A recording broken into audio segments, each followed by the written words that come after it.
Ladies and gentlemen, sports fans alike, coming to you from the Rockford Ice Hawks studio here in Chicago, Illinois, this is Bill Swerski's Sports Talk Chicago, one of the couple 2 or 3 best podcasts around. So grab yourself an ice cold one and a bowl of sausage, sit down, park your keister, and listen to This is Bill Swerski's Sports Talk Chicago. I'm starting 9 dickas. I'm starting 9 dickas.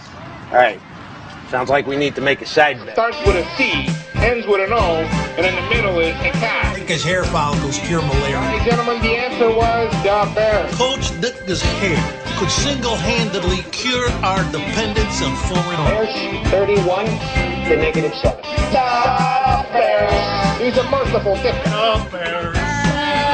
The Bears. The Bulls.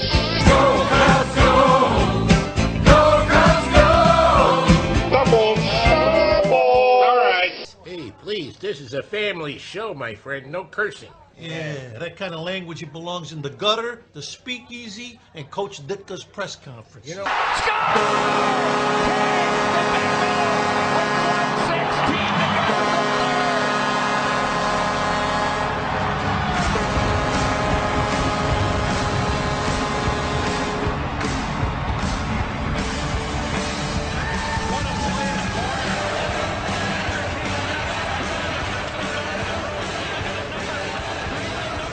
Hey everybody, welcome to another edition of Bill Swerski Sports Talk Chicago. Your host Sean and Gary, and this has been a pretty big week for Chicago sports as far as, most of them being in off-season goes. It's been a pretty big week. Do you want to talk baseball or basketball first? I guess let's go baseball this time. All right. I guess the biggest news would be the All-Star fan vote. Chris Sale and Anthony Rizzo, winners, going to the All-Star game. Both, I think, deserve it. Yeah, definitely. I think that last vote's kind of a joke anyways. But of those people, I guess the only arguable person besides either one of them that you could have made was Justin Morneau. But, it makes sense that both of them got voted in. Coincidentally, I think out of the last 11 years, there have been 4 White Sox voted in that last vote.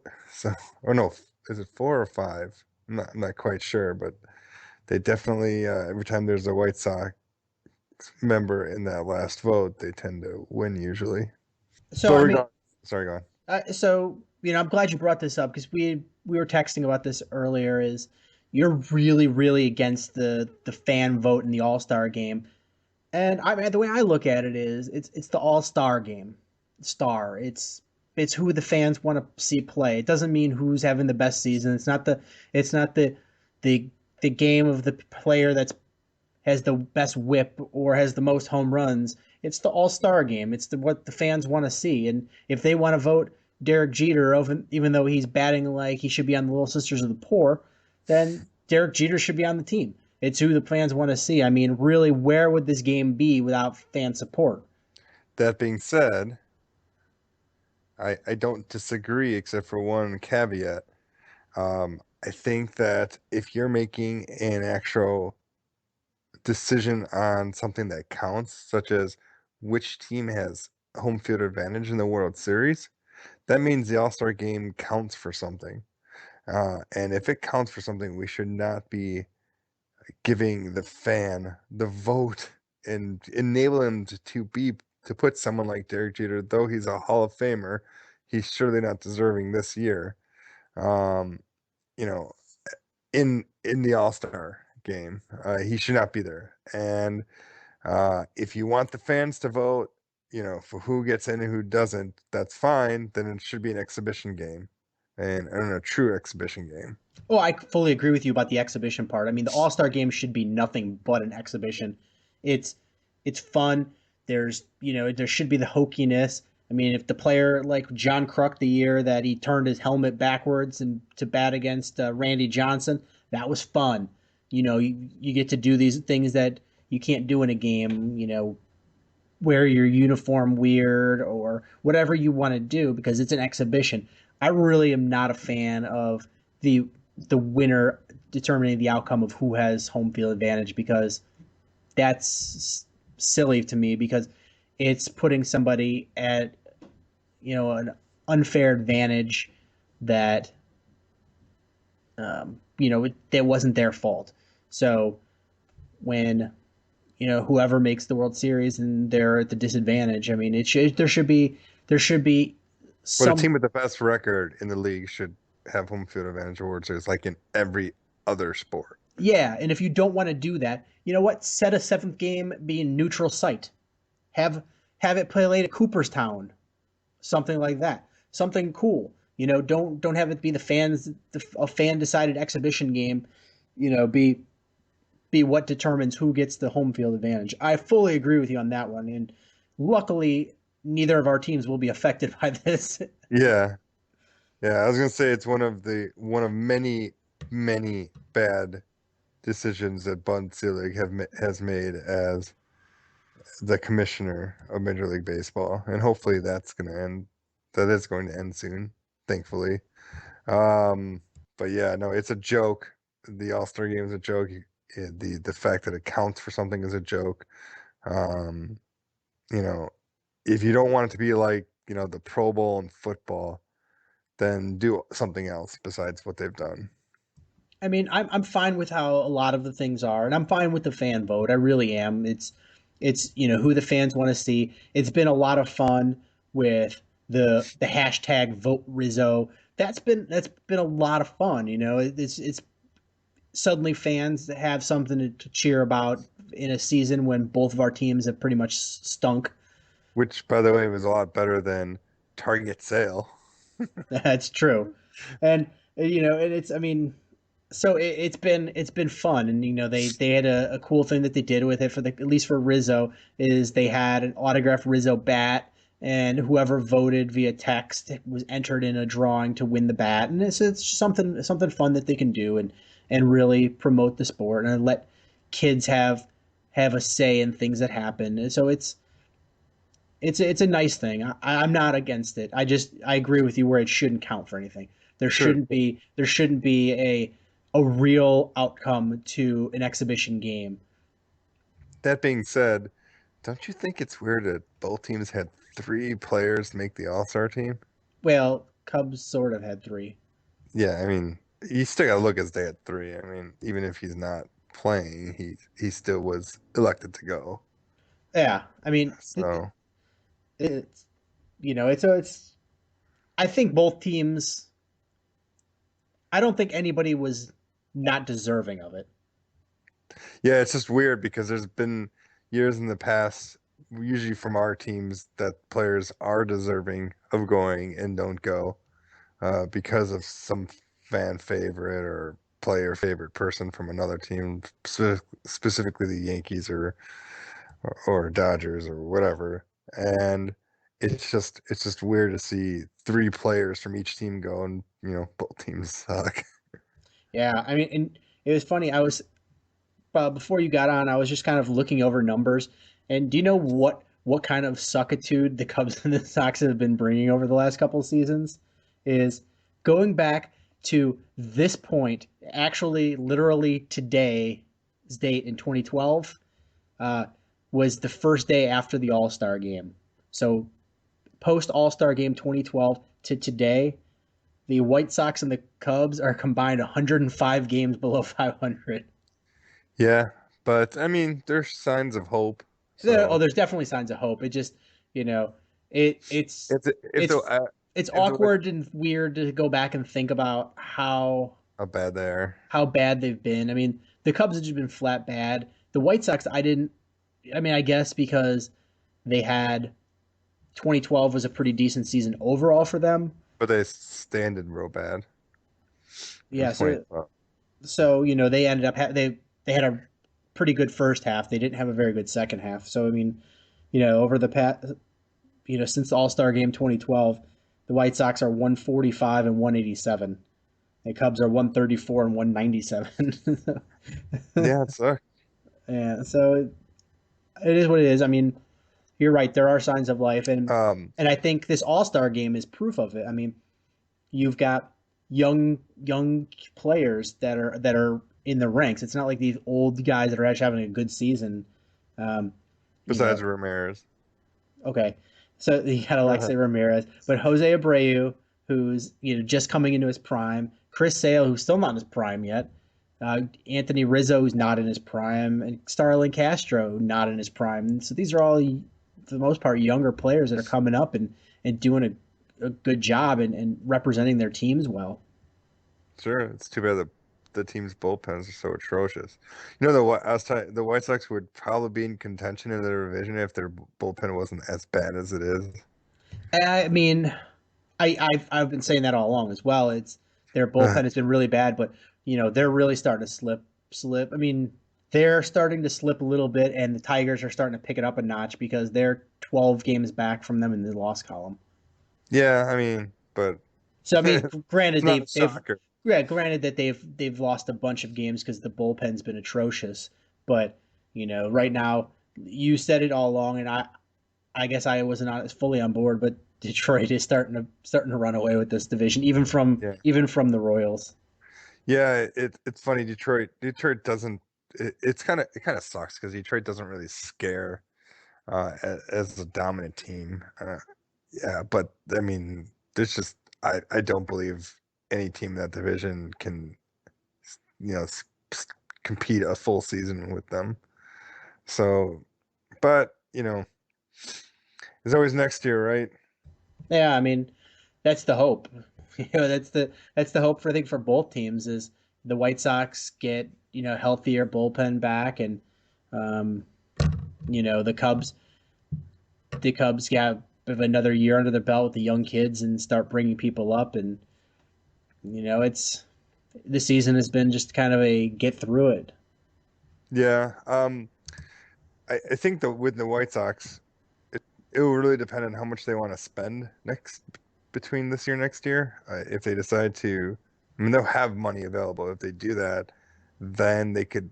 I mean, they're not that far away from at least competing in their division.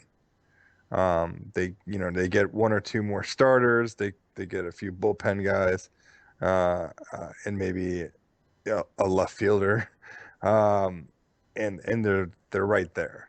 So I I hope Rick Hahn is noticing that the team is making a huge stride and can compete the next year or two, um, and commit to that. But I mean, I think he totally sees that. I don't think that's I I think that's why they haven't been so caught up in a lot of the trade rumors because he sees that there's a nucleus in place for that team to be at least competitive next year, especially if you add a couple of puzzle pieces to it. And I don't think he's willing to really rock the boat. Whereas Jed Hoyer and Theo Epstein, I think they've been in such sell mode that they've got to start weaning themselves off of that because sooner rather than later they're going to have to stop being sellers and figure out if they're going to be buyers or if they can keep bringing people up and hold strong. So it's a little bit telling what Rick Hahn's doing at the trade deadline, and it's very quiet on the White Sox front. yeah, and I think it has more to do with the only people available. I think Rick Hahn's asking a lot for, and he should. I think Alice Ramirez, he's a guy that's not having a great season, but when you look at the shortstops available in baseball, uh, you know, there's not much. This is definitely not a shortstop year besides Troy Tulowitzki, and I Well, guess Starlin Castro too. yeah, I was about to say what's kind of funny is you keep laughing that the White Sox sort of screwed the Cubs in the trade market because they have a better second base option for trade. But I think it's kind of worked the other way with the Cubs having screwing the White Sox and their trade opportunities because Starlin Castro could be had right now. I think that's the feeling in the general consensus in baseball is that Starlin Castro could be had for the right price, and Starlin Castro a is got a very good contract for a team which I didn't think Sure. so much at the time when he signed it, but looking at it now, it's a very team friendly contract. He's a Assuming he continues, like we kind of talked about that earlier with players like you were talking about that pitcher on the Cubs. What was his name again? Dallas Beeler. Dallas Bueller. It's like I can't be sold on a player that has one good season. They have to do it year after year. Oh yeah, And absolutely. you know, that's the pessimistic Sox fan in me. But that's, I mean, that's the thing is, if you're taking a run at a player, is why wouldn't you want one that was very promising in the minors, has so far shown a, you know, good ability to bat in the majors, has been a multiple All-Star, and is controllable by the team for a team friendly contract. It's, that's very attractive. Depending on what you have to give up for them, and both Yeah, I teams don't are think, both teams are going to ask for the moon and the stars to I mean, get they their should shortstops. Oh, because there's absolutely. no shortstop available. I mean, JD Drew is the only option like 3 months ago. So And the Cubs are stockpiling them. yeah, so you know, with the White Sox, if they don't trade Ramirez, they don't. If they do, hopefully they get a lot for him. The other person that they should trade is Diane Viciedo. Um, I don't know if that'll happen. It depends how much they're asking for him. I think Seattle wants him for nothing. Um, but other than that, I don't think the White Sox have any more trading chips. I think they've used all of them, and they've done a good job. But at the same time, I think they should be more looking into, okay, this is our core. Let's start filling the holes. So we'll see. Yeah, so you know, uh, it's kind of interesting because I figured the White Sox would do some moves, but it's been very quiet. So either Rick Hahn is like ninja GMing out there, or there really isn't much market that they're in there, Yeah, and either one could be a real possibility because Rick Hahn's he's a shrewd guy, but he's pretty low key. his track record has been really good so far, and you just have to go by that. He hasn't made uh, deals that I guess the Keppinger deal. I think that was still Kenny Williams, but no, that was his first big signing. It was the Keppinger. Like besides the Keppinger signing, everything Rick Hahn has done has been unbelievable. So gotta trust him, just like you guys trust Epstein. Yeah, and it's kind of funny is last week you were very very down on the Cubs trade, and I was a lot more optimistic, and I came across a quote from the Yankees GM Cashman, and he was saying that he'd been negotiating with the Cubs for a while trying to get both Samardzija and Jason Hamill, and he knew at a certain point that the deal broke down and it wasn't going to go any further because they didn't have what enough to offer for the Cubs. And um, he said his quote was that he didn't think that the Cubs could have landed any better of a package than the one that they ended up getting from Oakland, which is kind of interesting to hear, especially when you hear some of the names that were thrown around as far as what they would have gotten from the Blue or what they were asking from the Blue Jays. Yeah, And so I don't know if either he's kind of stroking his own ego, so because he didn't land the big fish that he wanted, and he's not going to big get shark.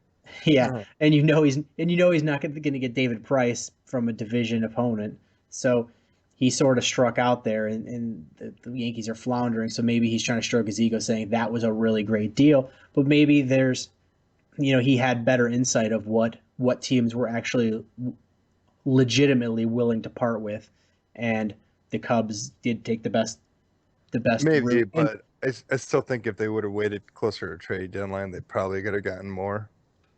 I mean, we shall see. I mean, we'll see what David Price gets. Yeah, I think that's the good comparison is if David Price gets traded, what is he traded for? And by the way, I hate when friends call me up and tell me, oh, Chris Sale can be traded. Chris Sale could be had. Blah blah blah.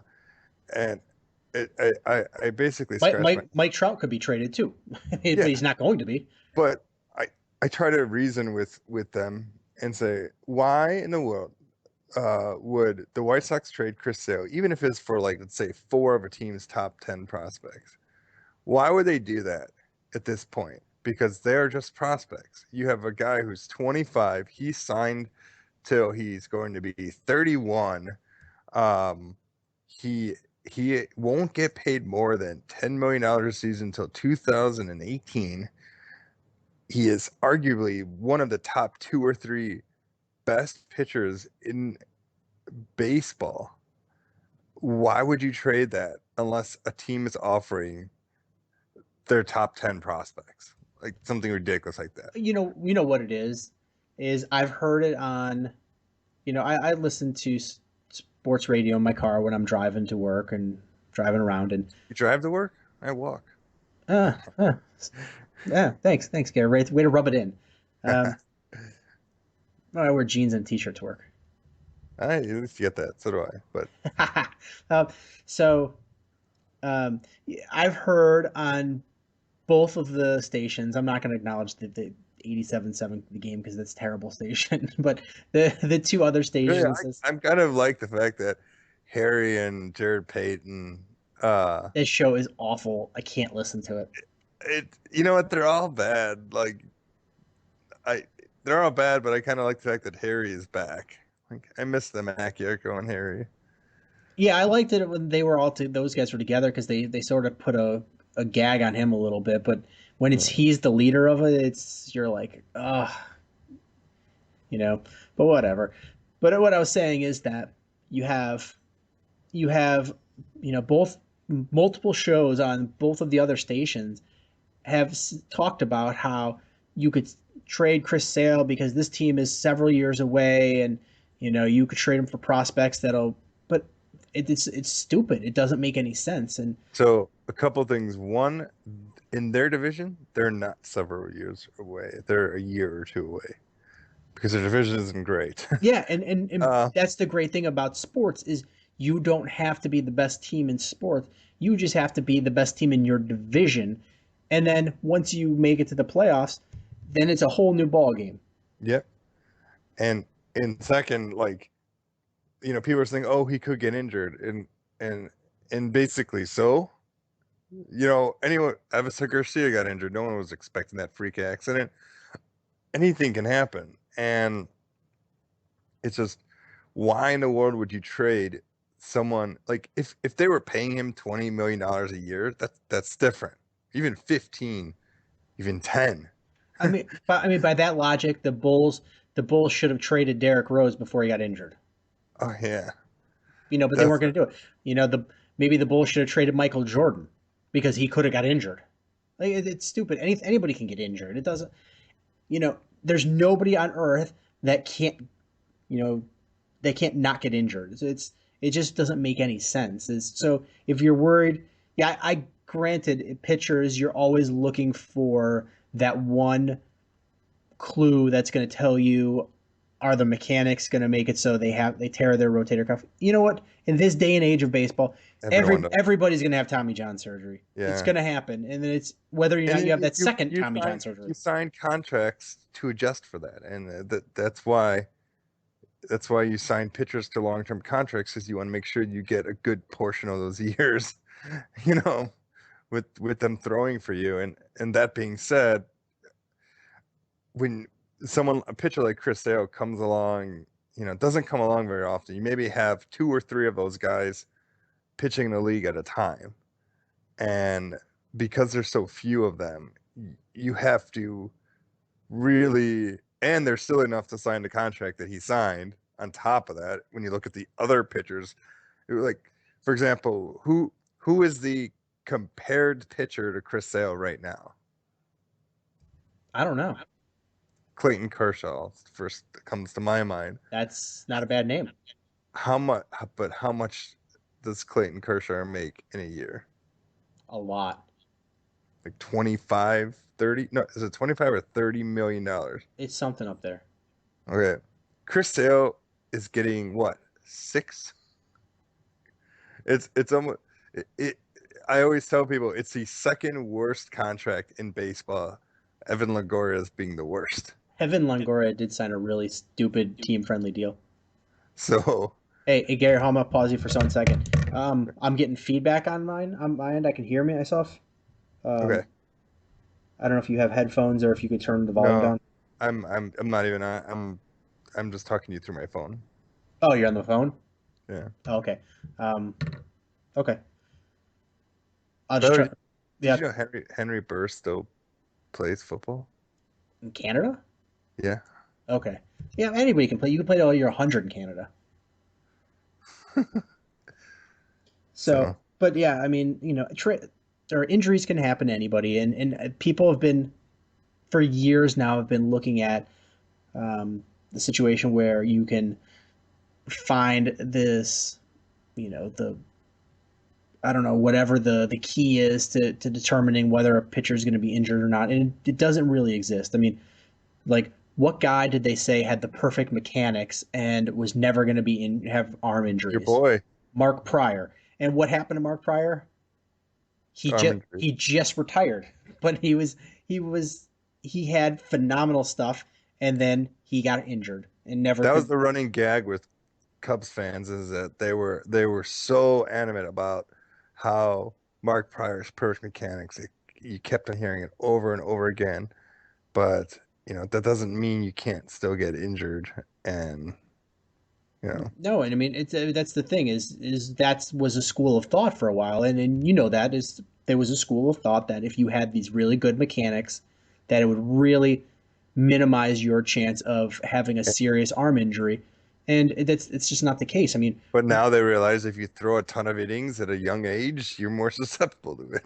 I don't even know if that's it. I mean, I was listening to, I think I mentioned it before. Who was the guy that he used to be the Orioles pitching coach? Um, no, I mean the sorry, the not the Orioles, the Braves pitching coach when they had Maddox and Yeah, Schmaltz and yeah. I forgot his name. I know you're talking about. yeah, I mean he was. I'm so angry. I'm drawing a blank on his name. He was one of the better pitching coaches. Had a great roster, and he was really arguing that it's not the number of innings, it's that players go out and over or pitch too hard and over pitch while they're there, and then their arms go cold for several days, and then they go out there and pitch hard again. And his philosophy was that you conserved your energy a little bit within the games, and so you're not blowing your arm out in the game and putting too much stress on it, and then you did some work during your off days to just keep your body, keep your arm warmed up. So it's kind of like, I mean, I likened it to, when you're a runner, you don't just run on the days you have a race. You run in between there to keep everything, limber and moving. And that was his philosophy with pitching as well. Yeah, but even those guys got injured. Avery had a bad injury. Well, everybody's going to get injured, but he said, there wasn't the rash of Tommy John surgeries, like the serious injury. Sure. So it's one of those things. Is everybody's got an opinion on it, and there's no scientific evidence of anybody's theory being correct. And it's Chris Sale is people were saying, well, his mechanics look like he's going to be having injuries, and you know what? He might not.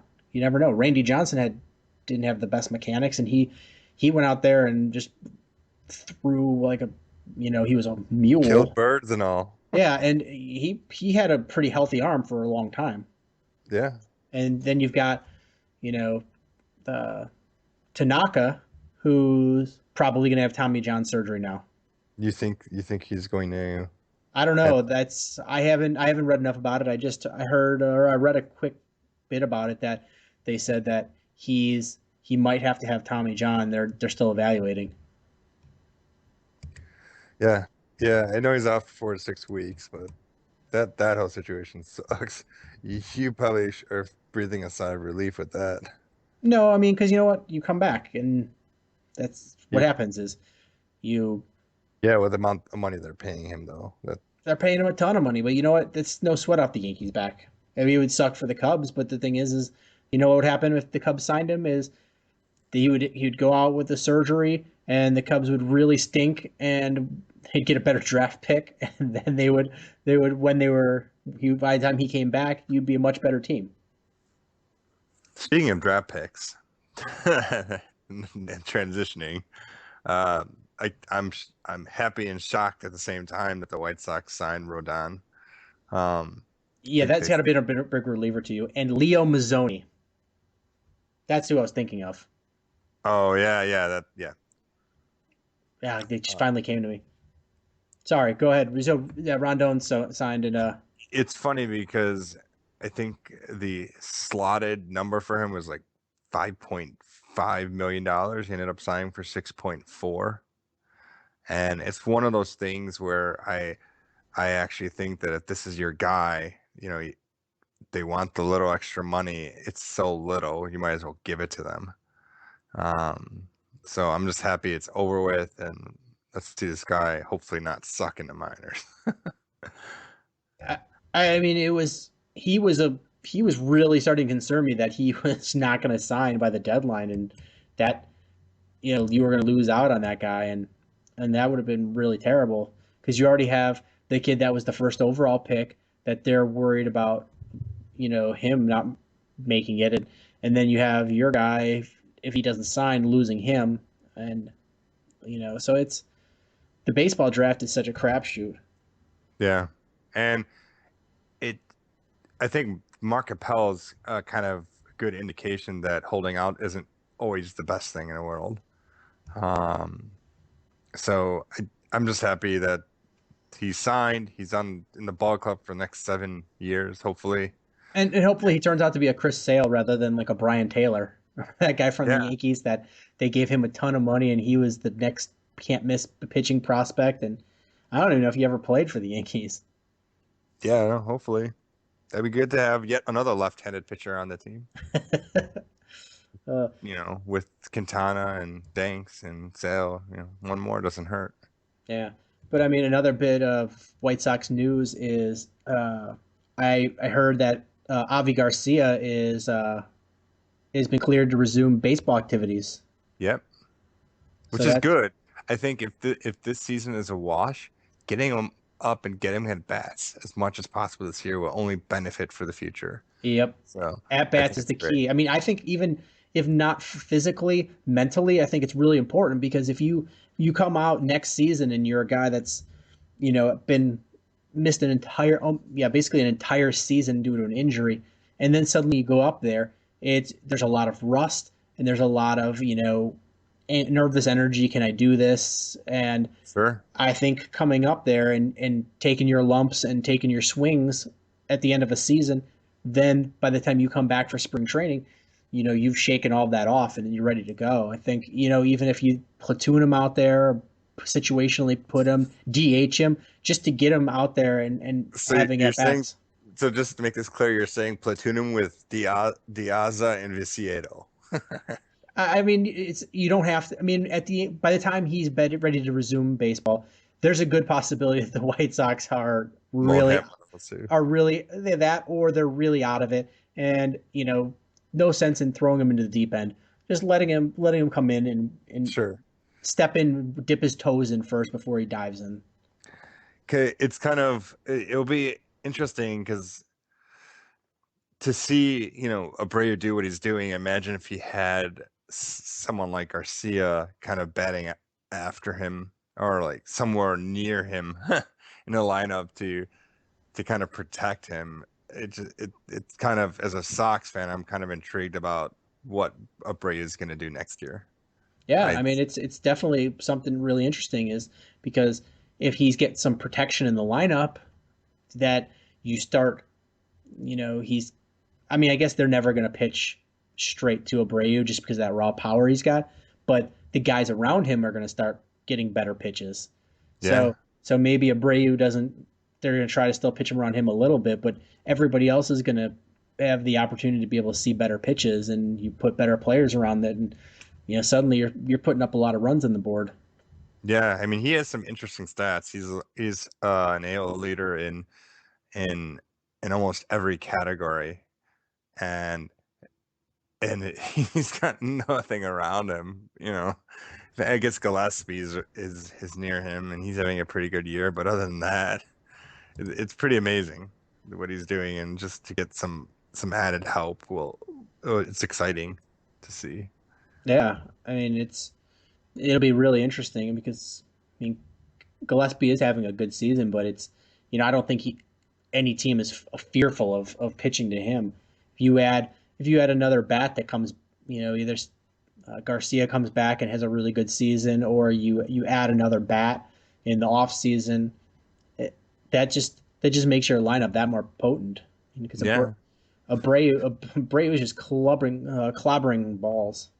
and you're starting to see his average go up too, and and it's just showing that he's really getting adjusted to major league pitching. I was watching a little today's game, and he's just going the opposite way. He's going where they're throwing him, and you can't teach power hitters to do that. It's really hard um, to see, and I think that's what makes uh, Miggy so good, is because he'll hit the home run, but he'll also hit a base hit to right field, and it's just you see those signs with Jose Abreu, and the fact that it's only his first year in the majors. It's very optimistic. This guy looks like a legit 340 home run hitter every year, which would be great. Yeah, and that we've got some first basemen in the city, which is Come on, Mark fantastic. Grace was a first baseman. He was great. What's that? Mark Grace was a great first baseman. Oh, he was phenomenal. No stat you probably didn't know is no player in the '90s had more doubles than Mark Grace. I thought it was more hits too. I don't know about that. Definitely more doubles. But I mean, I'm saying right now we've got two really good first basemen. I mean, Abreu's having a phenomenal season, and this has kind of been the breakout season for Anthony Rizzo. Yeah, no, I mean, I keep saying this. I've always liked Rizzo. I always thought he was the best player on your team, and he is your future. And you guys are pretty lucky you made that trade. Um, I don't think it was luck. I mean, I think they were they were so adamant about getting him. though Cat was for and Andrew Cashner, right? Or Yeah, who's he's doing pretty well in San Diego. So the injuries, but that's I think it was a trade that worked out for both teams. yeah, so yeah, well, let's focus on the future. Yeah, that's all you could I don't know do. if there's much more to talk about. Oh, we could talk about the past. Is in a couple of days, Frank Thomas is going to be inducted in the Hall of Fame. Yeah, yeah. Is that the 17th? I know. I thought it was. I thought it was this weekend. Actually, Maybe it's this weekend. It's coming really quick. It's within a week. So Frank Thomas finally inducted, and I heard somebody talking about it. I can't remember who. They were saying that Frank Thomas didn't belong in the Hall of Fame, and I was like, you clearly didn't watch baseball in the '90s. I Yeah. really growing up, I really hated the White Sox. And I think it's because I was a Cubs fan growing up on the South Side, but I hated them. And you know what? It was just like there was as much as you could hate the White Sox is you knew Frank Thomas and Ken Griffey were like two best players in baseball. He was just a remarkable hitter.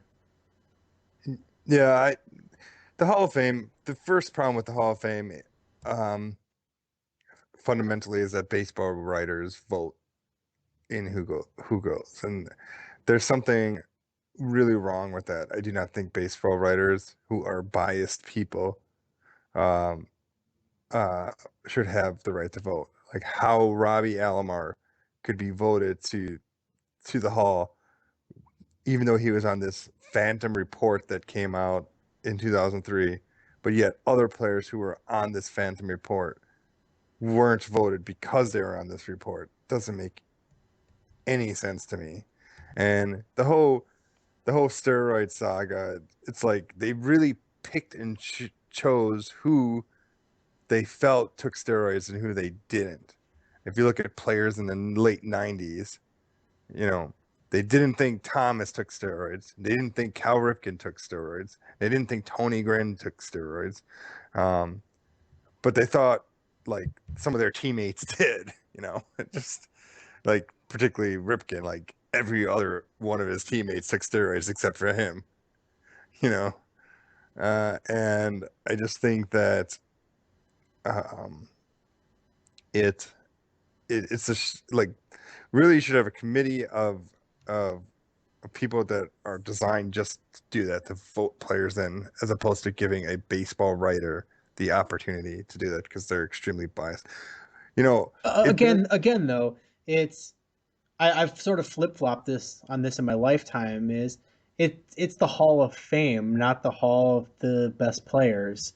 So, regardless of things, it's Frank Thomas belonged in there because he sure. is.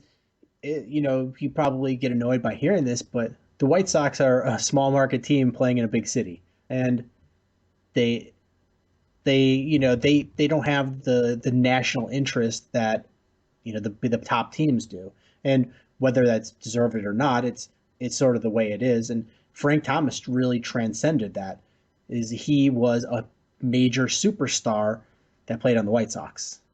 Yeah, no, I mean I agree with that. One thing I wanted to say also is, you know, if you take the steroid stuff aside for Barry Bonds, I bet there would have been a lot of writers that would not vote Barry Bonds in the Hall of Fame just because he was a jerk. Oh, he's a total jerk and a wife And beater. and that's the wrong reason why you should not like do that. You shouldn't vote someone in the Hall of Fame because they're a jerk. Do you know how many baseball players are in the Hall that are jerks? And it's a Ty fact. Cobb. Ty Cobb's a total jerk.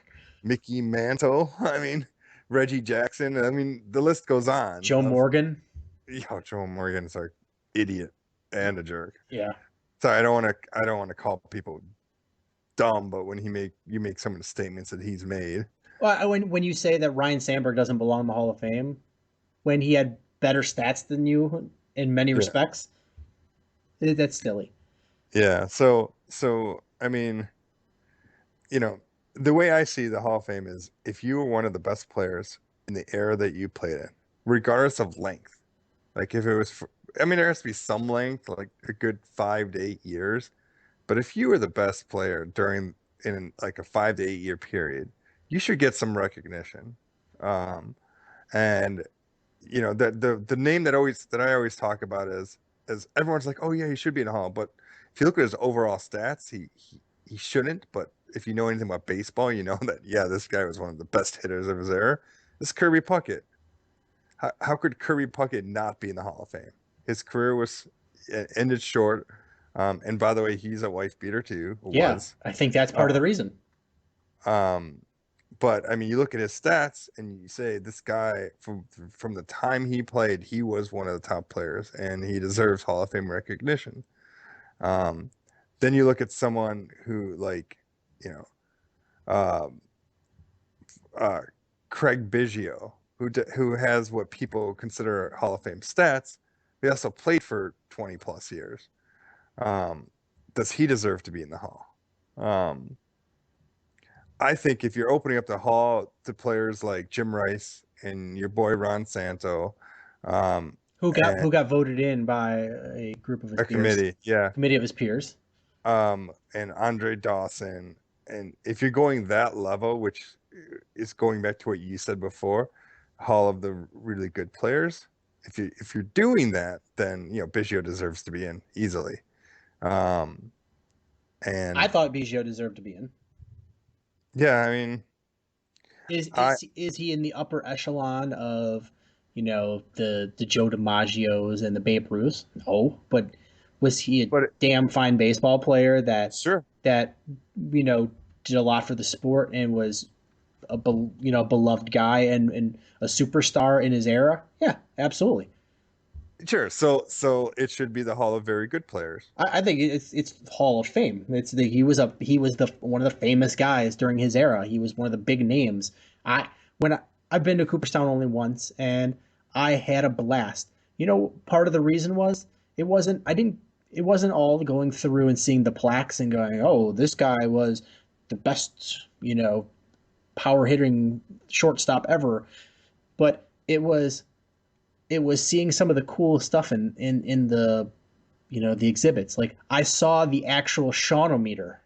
Like that was cool. Sean Right. Dunston doesn't belong in the Hall of Fame, but you know what? The Shawnometer's in the Hall of Fame, and that was cool to Nice. see. It was all reminding me of my era and like my heyday of like being into baseball cards and looking at the stats and idolizing the players was the era where Craig Biggio was a great player. And I'm in my mind, I'm never going to look past that and say, he doesn't belong in the Hall of Fame because I'm going to be biased about it, and I'm going to say, well, you know what, So he was huge in my wheelhouse, my heyday, and if they put him in next time I go, because I'm going to go back to Cooperstown because I had a good time, and I'm going to go back and I'm going to see Craig Biggio's plaque there, and I'm going to tell my daughter, I'm going to say, look at this guy. He was awesome when I was a kid. I loved this guy. so that being said, I do if this is the way, if this is how you determine who goes in the hall or not, I do believe Biggio deserves to be in. Um, because he like you're saying, he was one of the better players of his era. Um, I just think that if it were up to me, it would be the upper echelon. It would be those guys that just stood out in their era. Um, I hear what you're saying there too, and I wish there could be a hall within a hall.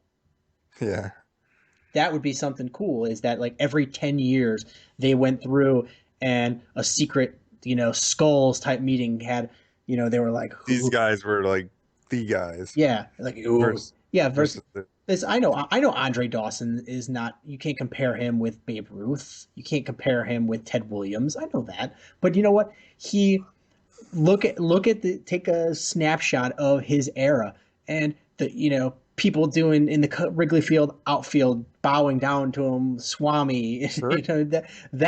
That is a part of baseball lore, and he was huge, and he that was important, and then you can have this inner circle, upper echelon of guys that you whatever He your he was criteria is, he was no Tony Gwynn or Kirby Puckett right? or a Wade Boggs.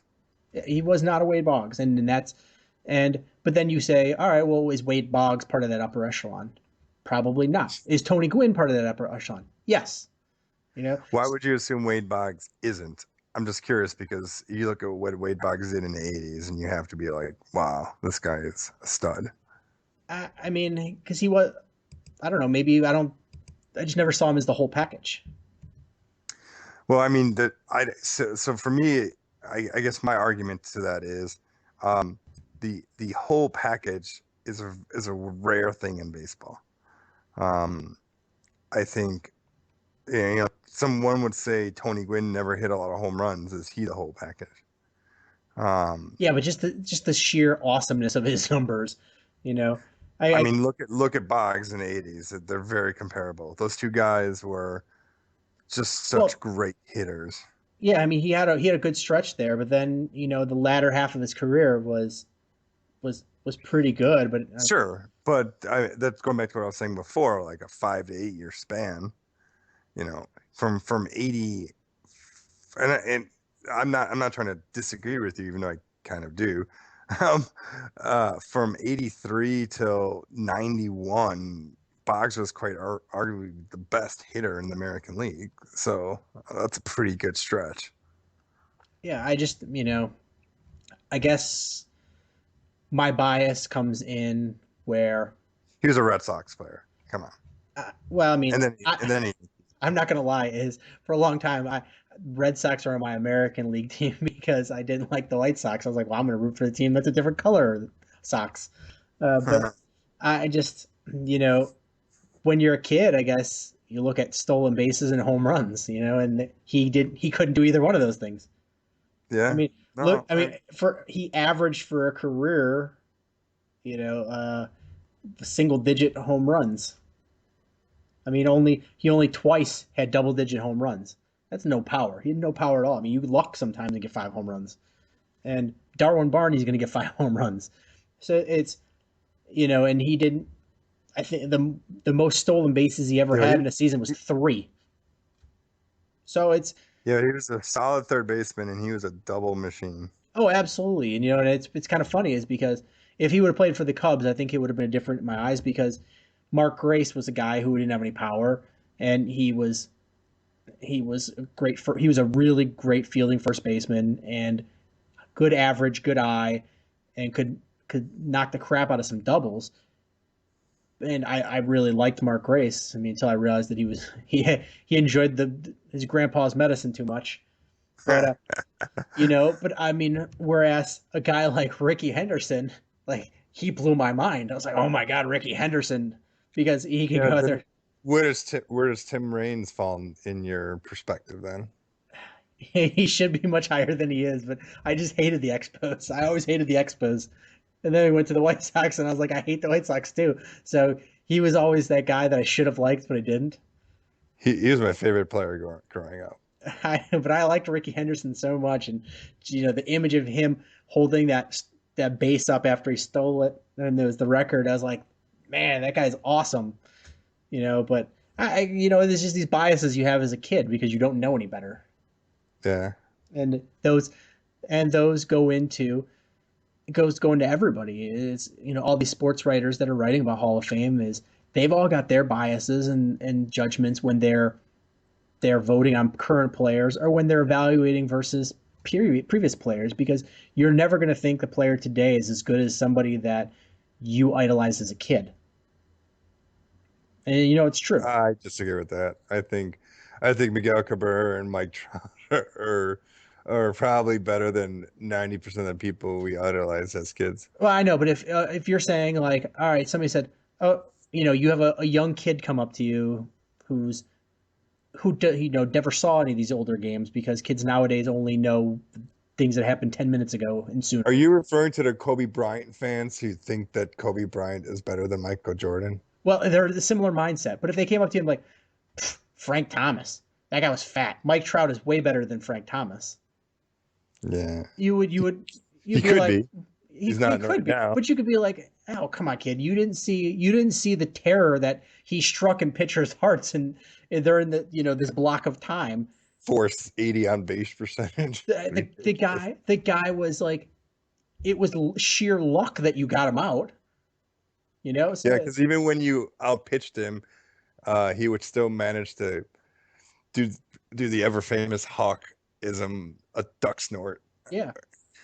So yeah, no, he was amazing. His hands were so good, and he's so strong for a big dude. It was fun to watch. Yeah, so it's so like somebody that didn't have that reference of actually watching the games live where he played and being in that era, it's you're gonna have a different view of him than somebody that's a fan now that's just reading about him and things like that. It's one of those things that's one of the thing about sports is everybody's got a different frame of reference. And one thing I just wanted to say before I completely forgot is I was sitting at work today, and I don't know how Hawk Harrelson came up with. I work with people that aren't sports fans at all. At most, they could tell you a couple people that play on teams, but Hawk Harrelson came up, and one guy was like, "I really like him. He's my favorite announcer of all time." And somebody went, "Wait, did you say Hawk Harrelson? Oh my God, I stopped being a White Sox fan because of him." He was good in 1994. But the funny thing is the guy who said he really liked Hawk Harrelson and he was his favorite goes, but when did they get rid of that wimpy guy? Yeah, I love Wimpy. I know, but the thing is, Dude. when did they get rid of Wimpy? Like 15 years ago? Yeah, he comes back and every once in a while. But that's what the thing is. The guy didn't realize that it had been a long time since they got rid of Wimpy with Hawk. Yeah. So I was like, that's kind of ridiculous. Yeah, the White Sox. Steve Stone's really the only saving grace, I think. They have the worst radio guys in baseball. Oh, they do. They're so bad. I tried to listen because there was one game I can't remember who was it Detroit, and it was a really good game, and I was like, oh, I had to go pick up my wife from the train station, and so I was going to pick her up at the L, and I was like, oh, I don't want to miss the rest of the game, so I put it on the radio, and I was like, oh man, that is terrible. it's to their defense, they have a good drinking game.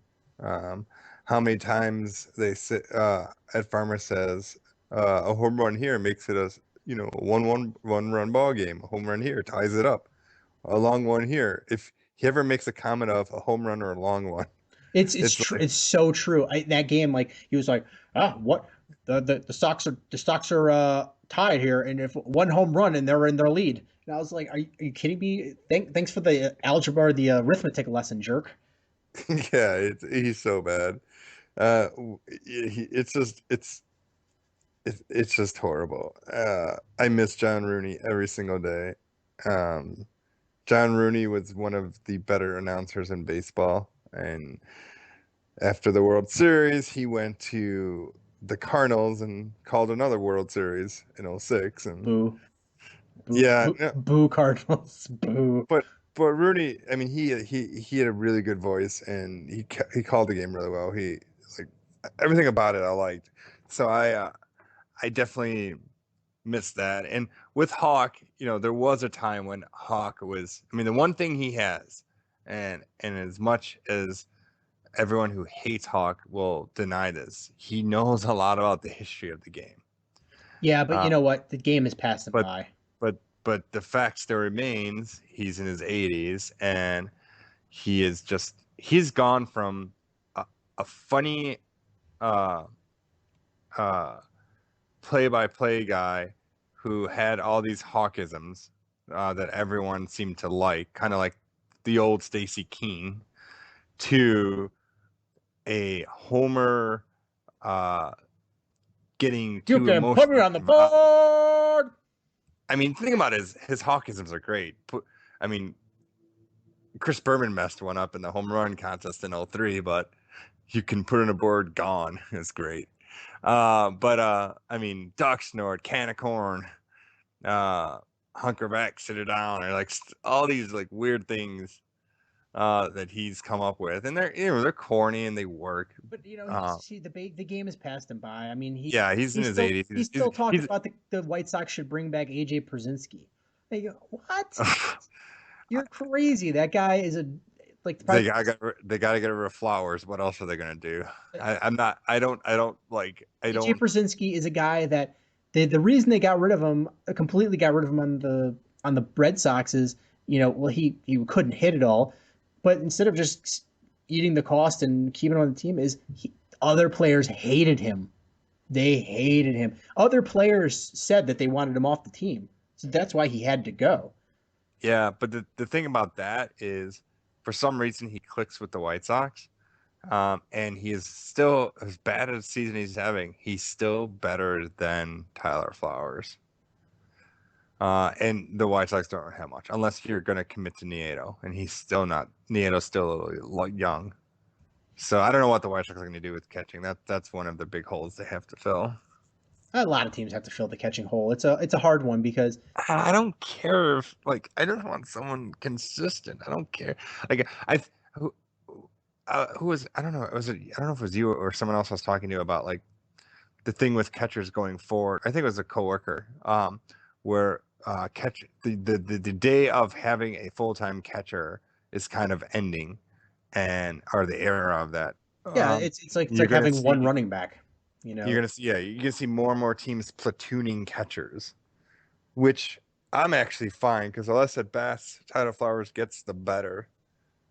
I Um, mean, catching is such an interesting thing because you want a catcher who can hold his own at the plate, but if he's too good at the plate, hitting, that you move him to another position so he can last longer as a hitter. But if he's too bad of a hitter, then he's got to be really good as a game manager and pitch caller and throwing guys out. So it's a rough one. Is you either have to live with a guy that's terrible at the plate, or you know it's it's just an interesting phenomenon. I mean, I I would be surprised that there's some American League teams out there that get a guy like Jason Hamill, like the A's, and you may want to put the DH and hit for your catcher. yeah. Hey, sorry, I gotta wonder, like, how come Nick Swisher is still playing baseball and every time he comes up with a big hit, it's against the White Sox. Karma. It oh my God, it's so annoying. He's so bad, but yet he just kills the White Sox. And then for a guy who hits 215 and gets 15 homers, when he hits a homer, it's like he just won the World Series. The way he celebrates. Yeah, that's It's so frustrating. I wish he would retire. He's so bad for baseball.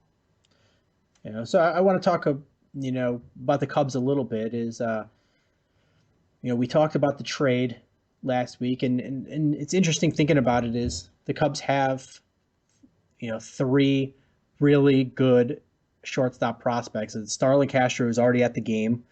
You have Baez and Addison Russell, who are two of the top 5 minor league prospects, all shortstops. The Cubs plan to move one of them, which is a very good likelihood because there's a real need for shortstops that can hit. You trade one of those guys for young pitching, and so it's ends up being a net trade of getting the young pitching for your veteran pitchers, or you start moving guys around.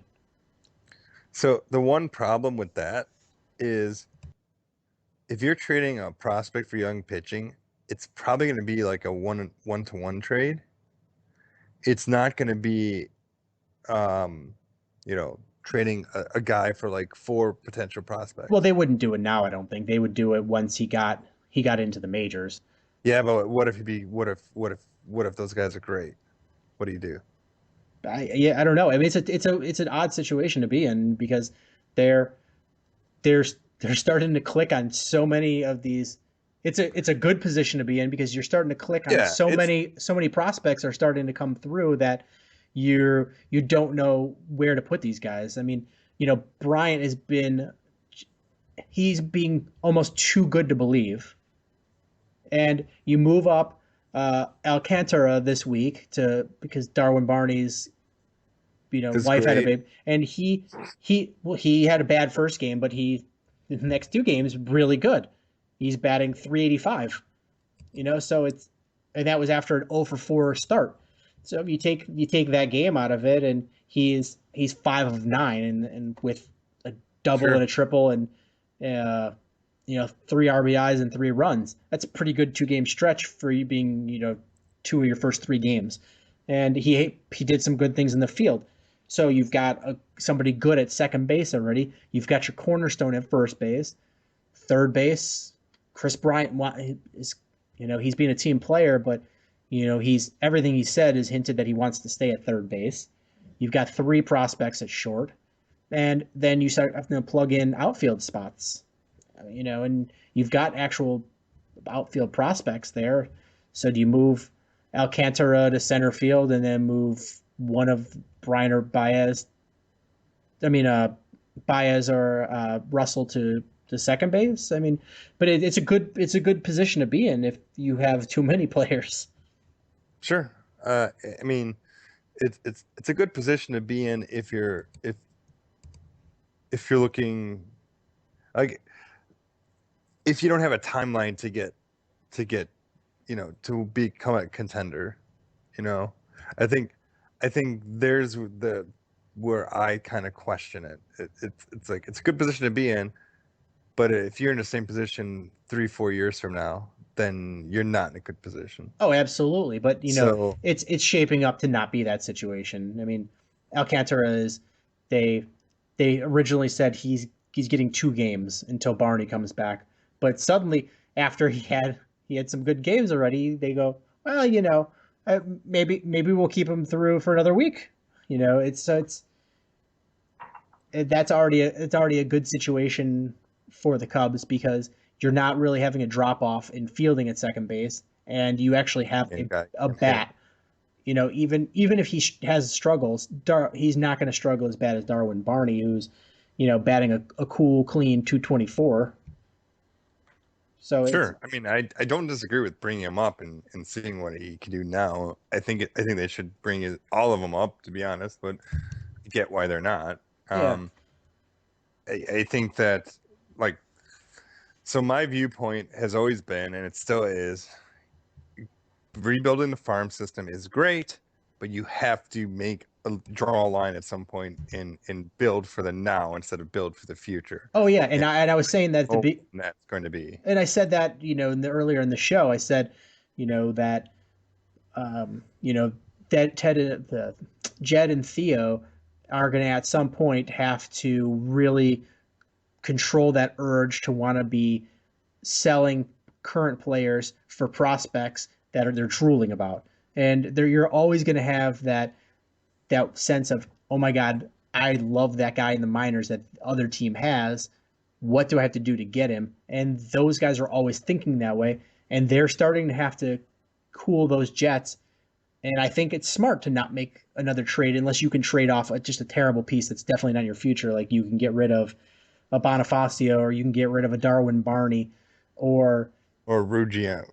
Ruggiano, who's playing. He's playing much better. He's got his average almost at 300. But he's not your future. But he's not your future. He's only a couple years younger than me, and I'm old. He's in his 30s. So you can trade him away and get something. You can trade a Scherholtz away somehow and get something. Those are guys you can trade and be fine with. You don't trade any more young players. You don't trade any more guys that you could build around.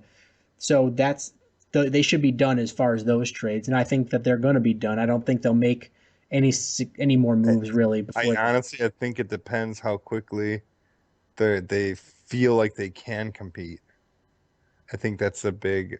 I think that timeline, like, I don't know. I'm not smart enough to predict the future, or at least try to predict the future as to when that point is. If they could still be in let's continue to stockpile mode next year. And like personally, I think they're fine. They should have stopped stockpiling by now. When you have 3 of the top 6 prospects in baseball, you're fine. Oh yeah, absolutely. And I think that they're going to be doing that. I think next year is going to be the year when they hold pat at the trade deadline, and they don't. See, I think if anything, I think next year is when they start looking for people that they feel can be veteran presence players for these guys to come up and sign them to long-term contracts. Yeah, and I think right now the second half of the season is important to get guys up, to get them a couple major league at bats, and just to get their toes wet, and then to shape out the starting rotation. Because for the 3rd year in a row, you have gotten rid of 40% of your starting rotation. 3rd year in a row they've done it, and and the funny thing is at every time when that happens, you're like, oh no, they're gonna be terrible, and you look back at it that's the way I guess is good moves, because your rotation hasn't really dropped off that incredible amount. Yeah, but you're playing with fire. Oh, especially with pitching. You are. Definitely are. But that's the thing is right now is Jason Hamill's not your future, and Samardzija could have been a big part of your future. They couldn't work out a deal. They should have done something earlier. They should have, because he was much more agreeable. And then when he wanted Homer Bailey money, you sort of had to throw in the towel and been like, you know what, let's get what we can for him. And from what I'm reading is that there was a good conversation afterwards with Theo and Samardzija after the trade, and apparently Ricky Renteria is been in good touch with him. So there's always a possibility that in a year and a half that he could always come back to the Cubs if he sees he's going to the Yankees. That it's not even. Come on. But so I hate to make it sound like that, but he's got Yankee future written all over him. Probably. Well, I mean, the thing is he willing to cut his hair? I'm sure he will be. For the kind of money that they're going to pay him, when you think about the time period, CC Sabathia's contract is going to be coming to an end. They're going to have Tanaka. They really, really need pitching. They overpay for it. Like, how do you not think someone who just wants a ton of money is not going to go to the Yankees? To me, it's like, I'll be shocked if he doesn't go to the Yankees. Yeah, but I'm just saying is that it's it's in the realm of possibility that if he comes back. I mean, it's not one of those things like, if this was the Pirates or something where they absolutely couldn't. Like the Cubs could pay him at that point. The Cubs could bring And him back. and there's a realm of so also there's a realm of possibility that both Melo and Dwayne Wade come to the Bulls. There is a possibility. But so I mean, before we get too long on this, I want to talk a little bit about the Cubs rotation. Arrieta is a good piece that I'm glad that they didn't trade away. I think he's somebody. He's a little bit older than they would want, to build around. But It's good. he's pitching really well. You're stuck with Edwin Jackson. He is what he is. And then you just kind of want to wrap your head around who's going to fill those 4 and 5 spots.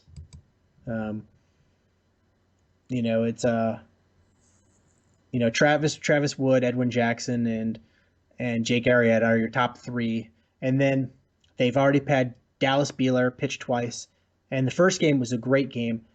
The second game, really good except for 1 inning. He had a bad 5th inning against was it the Reds? I think the Reds. He had a bad 5th inning, and he got caught up a little bit. But other than that, he had a pretty solid game. Kyle, Yeah, just don't get too high up on him just yet. no, I'm not high up on him. I'm just. I mentioned to you before, I liked what I saw from Nuesi, and then today but I'm like cautiously optimistic, and then of course he gets rocked today. Yeah, I mean, I'm realistic. Is Dallas Beeler was a 41st round draft pick. He was a 41st round draft pick. So he's a guy that's already defined or like beat all the odds. Because 41st draft picks don't end up starting in the major leagues. And so I'm just saying is that he's a guy who, if he ends up being your 5th starter, that's not a bad thing, because he's a guy who's got decent stuff, and he's pretty confident out there. He's very young. He's 25. So it's a nice story, and I'm happy for him, and I've liked what he's done so far. So I'm not saying he's the next coming of it. I'm not saying about Arrieta either. There's a long way to go for both guys, but I'm saying is that I'm very pleasantly surprised because the Cubs are coming up with pitching prospects that are playing better than I had anticipated going into the season. Kyle Hendricks came over he was from the was he the Garza or the Dempster trade? They got him from Texas, and he came up and pitched a decent game. Both guys got sent back down because they didn't need another starter before the All-Star break. And then the one that's boggling my mind is Tyoshi Wada, who was an All-Star for Iowa Cubs in the AAA, and he's striking out everybody in the minor leagues.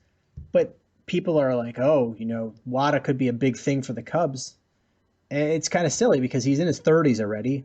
It's not like I think he's 32 or 33, so he's not like a prospect. He's on the the high end of his career, and he's a really soft throwing pitcher. What he gets as strikeouts and does really well in the minors is he's got some movement on the ball. He's got some good control, but he doesn't have that same ability in the majors. I mean, he had a decent game, the game he pitched, but he's not the future. I don't see them keeping him up in the rotation. We see where it is. I mean, Chris Russin is a possibility, but I don't like that one. I mean, I'm happy if they keep Dallas Beeler and Kyle Hendricks as the 4 and 5 for now, and give them a half a season and see what they do. Sure, I don't know if you have any other choice, but No, I mean they can put Chris Russin in there as long as they don't put Villanueva in there. That guy can't. I mean, he's fine when he pitches 1 inning, but then he pitches 2 innings and the wheels fall off. Wada had a nice game, but I just don't think he has the stuff to be a regular starter in baseball. So it's and your two big prospects in the minors, they're struggling with injuries, so they're not going to be ready. So I think you are a little bit stuck, but B, I don't think it's a terrible situation to be in because they've if they go in trial by fire for the rest of the season where there's little pressure because you're not going to make the playoffs, if you put them in there, get them at bats in the major league level, and some pitching against major league at bats, and you get guys that are playing well. What do you get next year? Maybe you realize what you have. Maybe you realize what you don't have. I don't think it's a bad position to be in for the Cubs. This game of baseball is a funny thing. The Cubs pitching has been really good, and their hitting's been atrocious. And it wouldn't be funny if their hitting starts doing well and their pitching, they don't really have much. Yeah, but what the really good sign today is that there was a unanimous vote with the Historic Building Commission. So the city basically told the Cubs that everything they proposed was a green light, and that basically is like as close as you can be to a dagger in the heart for the rooftop owners. Junie. The rooftop owners are pretty much done because they know that poorly written contract basically says that if the city grants and the Cubs are allowed to do it, and if they try to sue, I think it was a lot of posturing on the rooftop owners' part about suing, because I think that was all posturing. I think that was all threats, because I think they know if they go to court, they're just going to waste a lot of time and money, and they're not going to win. Yeah, good. All's well that ends well with that stuff, because I've never been a fan of the rooftop owners. No, I refuse to go. Even when things were going well and the Cubs were playing well and the seats were sold out, and I could have gotten seats in the bleacher, the rooftops, I was like, no, I'll watch it at home. It's a whole product based off of stealing, and it's just not right. And the Cubs, the last regime, signed a contract with it because it was easier to sign that deal. They didn't want to fight with them. Yeah, they didn't want to fight, and they played nice, and because they were in a position that they didn't need the revenue, it wasn't a big deal.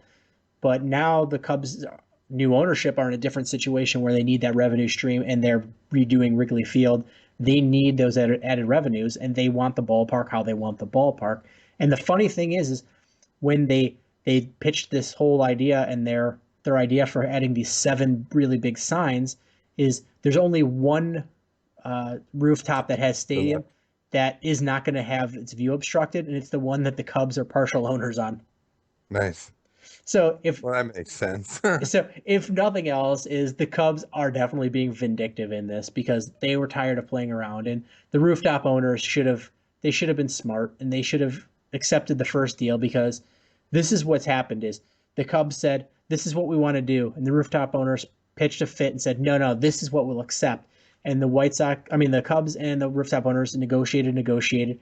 And finally the Cubs said, no, this is what it's going to be. And it's much worse for the rooftop owners now than it was when the original pitch. So they negotiated themselves into a worse deal. Yeah, well, couldn't have been a nicer group of people. It's true. And from the rumor I hear is that, the renovations could be starting very, very soon. Good. Like days. So if that's good sign for the Cubs, revenue started coming in, that can go into the baseball side. Yeah, definitely. We've talked about over an hour about baseball, so let's go to the whole dog and pony Carmelo show. What? We're not going to talk about your boys, Toews and Kane? But we'll get to that. Let's go to that now. There's been very slow movement on the Blackhawks side. They had a good opening day of signings, and then they signed Toews and Kane, and we all knew that was coming. It's not a surprise. But I was glad that they signed, long deals, those, close to career contracts. And the money is not terrible, $10.5 million. They would have gotten way more in the open market, but it is a little sad because who's going to have to go? Everyone thinks Sharpie will. Sharp's been on the block. All the things that have been said about him lately between, his play. He was injured in the playoffs, but he still didn't play well, and some of the personal things that happened that are reported to be happened have happened in the with some of his teammates, and so I think he's a prime candidate because you can still get something for him. And he makes a lot of money, but somebody's going to have to go to make way for the contracts of Toews and Kane, and luckily they don't really go into effect for another year. Another right? year, so they're under the old contract for this coming year. So we can talk about that next year. Yes, they're going to start making the moves now to fit under it because this year it starts. Corey Crawford's $6 million a year deal, but somebody's going to have to go, and it's going to have to be somebody big. And they don't want to make the big splash, but you can't pay Crawford and pay Toews and pay Kane and pay Hossa and pay Sharp and pay Keith and can't pay all these guys. Somebody's got to go. Yeah. Okay, so I just wanted to talk about that for a sec. We can go to basketball now. On to basketball. Doodle-doo, doodle-doo. The dominoes have started falling. This guy, LeBron, Wait, signed. who? LeBron James. Have you heard of him? Never heard of him. He's this okay player who was playing in Miami, I think, last year. And, Oh wait, I heard he's the guy that they describe him as the Black Sean Hopman on the basketball court. Oh, really? Hey, we have a similar game styles. That kind of caught me off. Oh, you mean like similar to as he had when he was talking about when he played in the Boys and Girls Club? Well, he's probably still better than you. Haters gonna hate, Gary. But yeah, so LeBron goes back to Cleveland, and that is that is something where it's gonna start. The dominoes are gonna start falling. It already did. You saw a whole bunch of things done afterwards, and we could talk about those. Some interesting signings, but yeah, I want to keep the show about Chicago sports, but we can kind of talk about them in a framework. But the thing is, it affects. Oh yeah, absolutely. So I mean, team, Bosch is off the market. Not just that. Look what the Lakers are doing. All of a sudden, you have less and less teams that can get big money players. Like Melo's out with the Lakers. Lakers just signed. They got Lynn and they signed Nick Young and who else?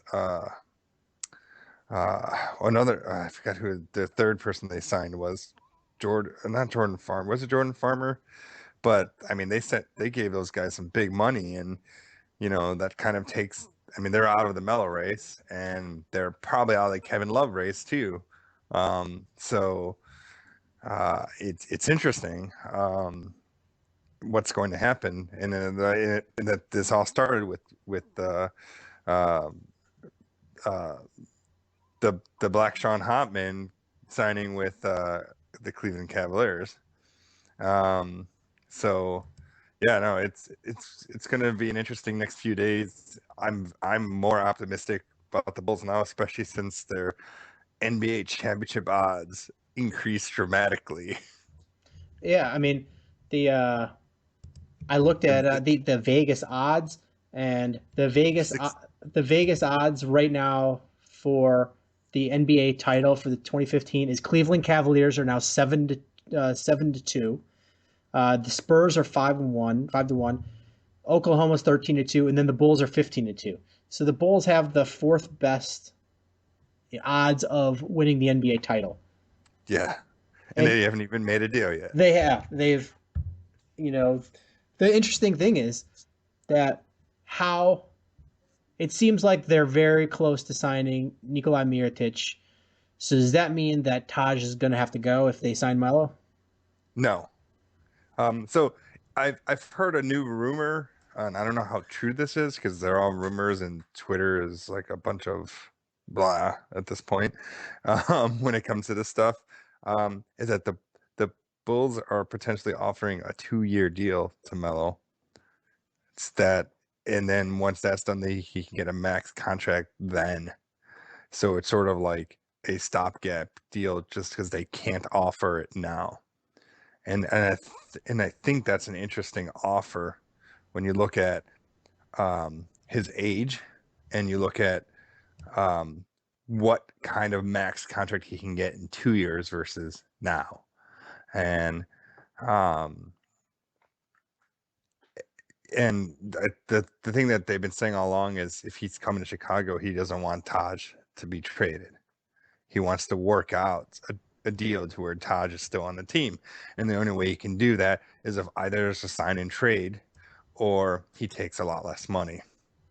And New York's playing hardball, and they don't want to sign and trade, obviously, because who wants Carlos Boozer? But, you know, they may do it just because they're not going to get anything. And the Bulls can dangle Jimmy Butler and Mirotic as part of that sign and trade. You know, that's something. So I don't know. It's interesting. All those options are interesting. And, you know, we heard 2 days ago that it was a done deal that Melo's going to New York. And then all of a sudden we're here. Well, no, the Bulls are still in it. And the fact that James is going to Cleveland, and so like Miami basically is being broken up. You have, you know, really few set of good teams in the East. Miami's going to be dominant next year. They signed Danny Granger. Well, I mean, Chris Bosh, smart guy. Once he realized he was dangling the whole Houston thing, that was just a facade. Once he realized LeBron left, he went back to Miami and said, "Hey, I'm not taking this guy. You got to pay me the max, and you guys really need to, or otherwise you're gonna be SOL." The interesting thing is, what do they do with Dwayne Wade? Well, the other rumor with Dwayne Wade is that the Bulls are a potential suitor. Like that's the interesting thing, is there's so many options now. Like, remember I had plan A, B, C, and D. Now you're on to E and F. Yeah, now it's on E and F because Dwayne Wade's available. He may want to jump ship, and if he does, then you really try to push for the sign and trade for Melo, and then, you know, Butler's part of that, and you bring over Wade for a year or two for not too expensive of a contract. But you got to think he's going to sign back with the Heat. That being said, then there's the new rumors saying that they're going to try to go after Carmelo now that LeBron's gone. I don't think that's going to happen. But it's just, you know, the whole Kevin Love thing then is he potentially going to go to Cleveland, and is Cleveland actually going to trade Andrew Wiggins for him, which I would be shocked, but they might. You know, it's just, could Love still come to Chicago? The whole Paul Gasol thing, that Chicago's a major player for Paul Gasol. I mean, who knows what will happen? I just want it to end, to be honest. It's this past week. It's just like, okay, I thought Melo was going to give a decision on Monday, and it's I mean, I think he was really waiting for LeBron to do what he was going to do, and you know, maybe in Carmelo's head, he was like, if the big three go back together, he'll stay in New York. He'll stay in New York and wait until 2015 when, you know, they can do something. But, you know, when they broke it up, it's open. The East is open. I completely think that was his thinking, and that it helps the Bulls. Like, no matter what, LeBron going to Cleveland helps the Bulls, because it makes the Bulls, even if they don't make any changes at all, it makes them one of the top teams in the East easily, assuming Rose doesn't get injured. I gotta preface that. Speaking of Rose, there's been a lot mentioned about Derrick Rose not recruiting, and he said it's not his job. And it's really frustrating to me. Is, I get it, you're not the GM, but the way the NBA has changed is you've got to recruit. You're recruiting other players. Yeah, granted, it's not your job, but you know what your job is to do is play basketball, and you're not doing that either. Boom, boom, Derrick Rose. I agree with that, by the way. And people are like saying that he's like the new Jay Cutler, right? Just not good with the media and stuff, and often injured. And, you know, Jay Cutler has kind of turned into a better media person in the last couple of years. But that being said, he said he isn't recruiting. Like, the fact that he was there that day, that was completely contrived.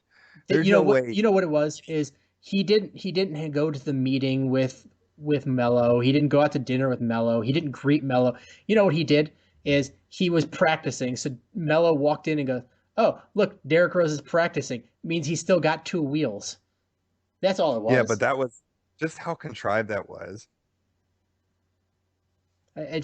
Who was it? I think Chris Broussard came out with a thing about how Derrick Rose didn't even know the meeting was happening. Put it this way, Derrick Rose doesn't practice at the United Center.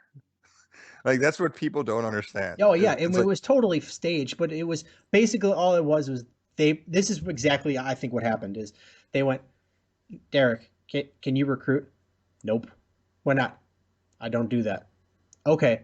Can you at least show up and shoot with some baskets and practice a little bit so he can see that you're healthy because you won't bother to tell him you're healthy? All right.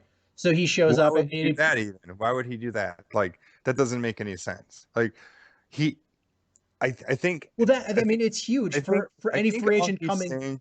Sorry, go ahead. I think all he's saying is I think all he's saying. This is just based on what happened last week. I think all Derrick Rose is saying is, I don't go publicly recruit people. Because, behind the scenes, he's recruiting Kevin Love. Like, anyone who thinks he isn't, he plays basketball with him all summer. It's, it doesn't, I don't think that's true. I think publicly he will not do what Joakim Noah does and says, I want this guy on my team. And I think the media takes that and says, oh, Derrick Rose won't recruit. I don't think Derrick Rose would at all be upset if Carmelo Anthony was on the Bulls. And that's who cares. If that's the bottom line, who cares if he doesn't publicly recruit him? No, he was there. I just want him to, if nothing else, to reach out and been like, hey, guess what? My knees are okay. I'm gonna play. I'm not gonna miss all next season. I don't think. You don't think that's what the whole thing was about? Oh, that's exactly what it was about. But it seemed like it was pulling teeth to get it to happen. I don't know. The way I see it is like his boss said, you got to go practice at United Center instead of the Bertle Center today. And you know why? Because LeBron's coming. I mean, sorry, LeBron. Melo's coming, and we want Melo and his agent and all his buddies to see that you can play. You go do that because we pay you.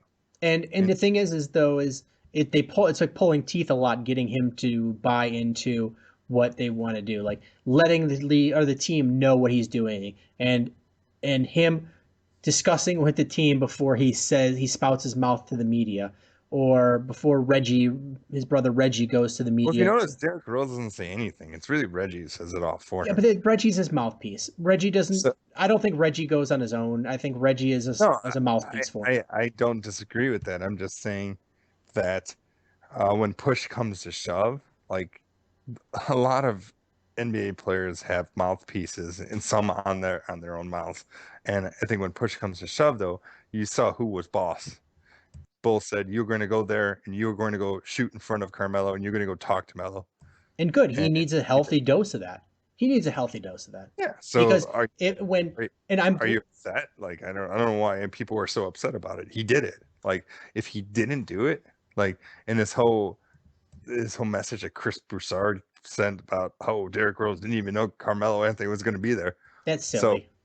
So on a given Tuesday, Derrick Rose decided to, instead of going to the Bertle Center where he goes to every day, oh, I'm going to go to United Center and shoot around instead. Oh, hey, Melo, what are you doing here? Like, come on. That's so not, like, that story was so bogus. It was ridiculous. But I think that who cares if he has an attitude? The point is, he does what he's told, like any other employee. So he may throw a fit about it. But dude, Michael Jordan was the biggest. Scottie Pippen too, another big person who complained about stuff. Pippen always complained about his contract. Was pissed off that Tony Kukoc got paid more than him, rightfully so. But it was his idiotic decision to sign that extension that he did. And even in football, Brian Urlacher, remember his big rant about his pay. And it's like, Jay Cutler also doesn't have a clean image for that. Like, these guys are prima donnas, and it happens. So do your job. Yeah. Do you as far as all this talk about Rose, like, do you knock on him for it? And you'd be like, or do you say, you know what? I don't care if he liked it or disliked it. He did it. So let's move on from that stuff because he did it.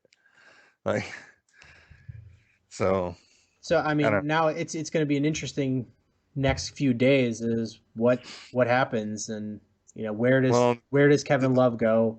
Where I does he go to Cleveland? I, Does he you come to know, Chicago? Where does all these things go? Because Kevin Love, if Minnesota doesn't trade him, they deserve whatever you know bottom of the roth or bottom of the standings they get it because you know he's leaving. You yeah. might as well get I mean, something for him. I thought that he was going to the Lakers up until the Jeremy Lin trade, and now I have no clue what the Lakers are doing, especially with the Nick Young and Jordan Farmer signings. Jordan Farmer went to the Clippers. Oh, is it Clip? Oh, Yeah, they oh, signed Jordan Hill. Jordan Hill. I'm sorry, I knew it was a Jordan. So, they signed. They're paying these guys big money. On top of that, they're paying Kobe the 24 mil that he gets, and they won't have enough for Kevin Love, and and they don't even have the trade pieces for Kevin Love. That Um, was the thing is they didn't even if they when they had the cap spaces they didn't have who could they trade for him? They, Randall, I mean, the first person that comes to mind. But but really, you look at teams that can trade. There's four teams that can do it, right? There's the the the Warriors, there's Bulls, there's Cavs, and then there's Houston.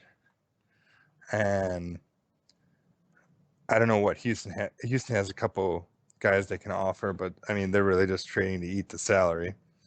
Um, so from a immediate impact, there's three teams.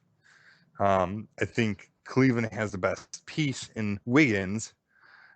Um, but are they willing to trade Wiggins? I think that's a mistake, especially when you have LeBron for the next 4 or 5 years. When you have the opportunity to have Irving, LeBron, and Wiggins, and if Wiggins pans out to be, becomes what people expect him to become, like, why would you? Who cares about Kevin Love? and playing next to LeBron is you're going to end up looking better than you could have with not next to LeBron. Yeah, I So mean, so I don't know what happens to Love. Like, part of me the thinks big he's going to question stay with Minnesota. is what happens to Like, Andrew Bynum? is he still playing? Oh yeah, he's going to come and dominate the league this year. Really? Like he did last year? I actually read something where he's saying that he wants to come in and prove these doubters wrong this year. I thought he didn't want to play 2 years ago. Who Like, that was a knows? big. That guy is out of his gourd. Didn't he leave a game in Philadelphia and go get his haircut in the middle of the game? Uh, yeah, why are we talking about Andrew Bynum, man? Come on. Sorry, I'm ruining things. So Uh, Nikolai Mirotic is coming over next year. yeah, That's and I got in an argument with one of my former bosses about him. It's pretty funny. He's like, oh, so a mediocre player, another mediocre, a Ricky Rubio 2.0. I'm like, yeah, except he's 6'10", has got a good post game and he can shoot. But other than that, he's just like Ricky Rubio. no, and the Bulls are going to have some guys that can shoot the lights out, and uh, with Dougie McBuckets and Nikolai Mirotic, those guys can shoot. I was watching. Yeah. I spent like an hour watching videotape of Nikolai Mirotic for his Real Madrid team, and the guy can just spot up and shoot. He can dribble a little bit and shoot off the dribble. He Yeah, I've been saying this for a year he now. plays surprisingly good defense for a European white guy. It's he's not the greatest defender, but he can at least he's mobile enough to step out and on a guy like a Chris Bosh who you know let's tell it how it is Joakim Noah really struggled against big men that could go out and shoot from the outside. Yeah, yeah. I mean, he So got got with his pants down against the the Bullets. Wizards. The Bullets. They're always going to be the Bullets to me. But So so you have a guy who can come out and actually play defense, and he's really good in the team structure of defense. So I'm getting a little more excited about Nikolai I mean, that's Mirotic. why I was always content with Plan D. Remember my Plan D was to stand pat and maybe sign a shooting guard or a small forward, and bring over Meritic and have Meritic have a greater role. Like I was always like Plan D to me is an improvement. And in a weak Eastern Conference, it puts them on top. So, I mean, I think that, I'm excited as a Bulls fan, regardless of what happens. If they stand pat, if they go out and they get Melo, if they go out and trade for Love, I think it's great. I think we as fans are going to see good basketball going forward. And hopefully Rose doesn't get injured. Yeah, I mean, He's got a lot to prove, and I think people have been critical on him because of what's happened the last couple of years, that he hasn't played, but he's also not been media friendly. and I think another example of him bucking the Bulls organization is him saying he's not going to play in USA basketball this summer. I think he is, isn't he? I thought he was thinking about not to. So you have to. Okay, the way I see it is you because social media is so out there, and you don't know what you hear, if it's true or false. You really have to wait for the outcome. So the bottom line is, if he does play for it, then who cares if he was complaining about playing before? He is, and that's all we as fans should care about. And I think he should play, because you know what? I want him. If he breaks his knee, then he breaks. He's Mr. Glass. It is what it is, right? Let him do it then, instead of getting our hopes up. Yeah, and then that way you have time to figure it out. I mean, not as much time, but you at least have more time than if he does it during, the first week or first 5 games of the season, and you're stuck going, crap, what's on the waiver wire? Yeah, and you saw what happened last year. They went on a huge losing streak, and it took them a while to start winning. So, I let him play. Let him get into shape. Plus, people forget that he was shooting pretty horribly beginning of last year. Oh, so, I didn't forget. He was playing terrible. He looked so rusty. So, I mean, get that out of his system, get him comfortable playing. If he's back, then it's not an issue, right? Like if he goes and plays for US 18. So, I mean, in the end, I think he will, especially since Westbrook is not. I think he will. And I mean, and no matter what, is the Bulls have to sign a point guard. And when do they bring DJ Augustine back? They're talking about bringing Heinrich back, which is fine. If he signs for team-friendly money.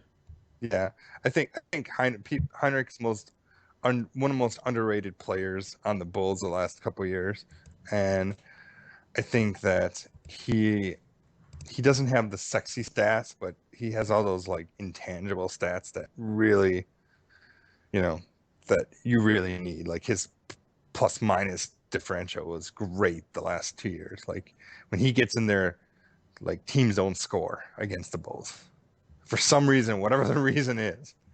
That happens. Yeah, I mean, there are options at point guard to back up Derek, hopefully back up Derek and not have to start. You've got Jimmer Fredette is still out there, DJ Augustine, Jared Bayless, Chauncey Billups, Aaron Brooks, Mario Chalmers, Darren Collison, Tony Douglas, Devin Harris. Devin Harris signed. I'm looking with the Mavericks. Oh, did he? He's a big time contract. Okay. Yeah, I'm still showing that he's available. Jameer Nelson, Ronnie Price, Luke Ridnour. I'd love Nelson. That's not going to happen. Luke Ridnour is a Thibodeau kind of guy, so that could happen. So, I mean, there's not a ton out there that's, that great. Well, you're not going to get DJ because he's going to get paid somewhere. And we're best. The NBA is a league with not many good point guards. I'm not saying DJ is good, but he's adequate. So I could even see him going to Miami, to be honest. Like Miami really needs a point guard too. Miami's supposedly stalking one of our former guys, Luol Deng. Yeah, I think that's going to happen. Like I really think that's going to happen. I think they're going to offer him the kind of money that he wants, and they're going to be the only team that does it. So they're going to get him. So Miami's not going to be horrible next year, especially if they keep Wade. But they're definitely, without LeBron, you can't look at them as a top tier team. No. So, But yeah, I, in my opinion, I expect Luau to be going to Miami. I would have said Phoenix until they, you know, I don't know what Phoenix is doing. I don't know why they signed Isaiah Thomas. That signing makes no They sense. got confused and they thought it was the reincarnation of the guy who played But for the Pistons. but they have Eric Bledsoe that they're trying to keep. Like, why would they do that? They're paying a backup point guard $6 million a year or something. Like, it's insane. Unless they don't think Bledsoe's gonna stay. But I mean, it sucks because I actually like Bledsoe and Dragic. I can't pronounce his last name. A lot as a backcourt, but combo. But I mean, I don't get it. So like now that Phoenix is out of the running, I mean, unless like one of those non-winning teams wants to pay Luau a ton of money, maybe the Hornets do. I think he's gonna go to Miami. So it'll suck, but whatever. He's old. Yeah. So I guess one last thing wanted to talk about is we've done 4 of the 5 sports is or the 4 of the 5 teams is we've got the Bears training camp coming up in a couple of short days, and there's a couple tidbits here and there. That one is that the Vegas odds came out of who's going to be the league MVP, and Jay Cutler is ranked 1, 2, 3, 4, 5, 6th. So it's Peyton Manning, Aaron Rodgers, Drew Brees, Tom Brady, Andrew Luck, then Jay Cutler. Watch him get injured the first game of the year. So I mean, I honestly see Jay Cutler having a big year this year, is because Mark Trestman. Mark Trestman's a guy who has a really quarterback friendly system. And Cutler fought him a little bit tooth and nail. I mean, I think he bought into the system, but the mentality that he had, because other than his years in Denver when he was with Shanahan, he's been in brought over in systems that have changed and year after year. Yeah, and there's been so many of them that haven't been legitimate NFL caliber offenses. And suddenly now he's back in a system. He's really starting to buy in. He spent the offseason working on his mechanics, and I really think that he's in this year 2 under the Trestman system. He's gonna take big leaps and bounds and trust the system, and that's the big thing is Cutler needs to trust in the system, because I think that's where he makes the mistakes. Sean, wasn't he having statistically his best season as a quarterback last year?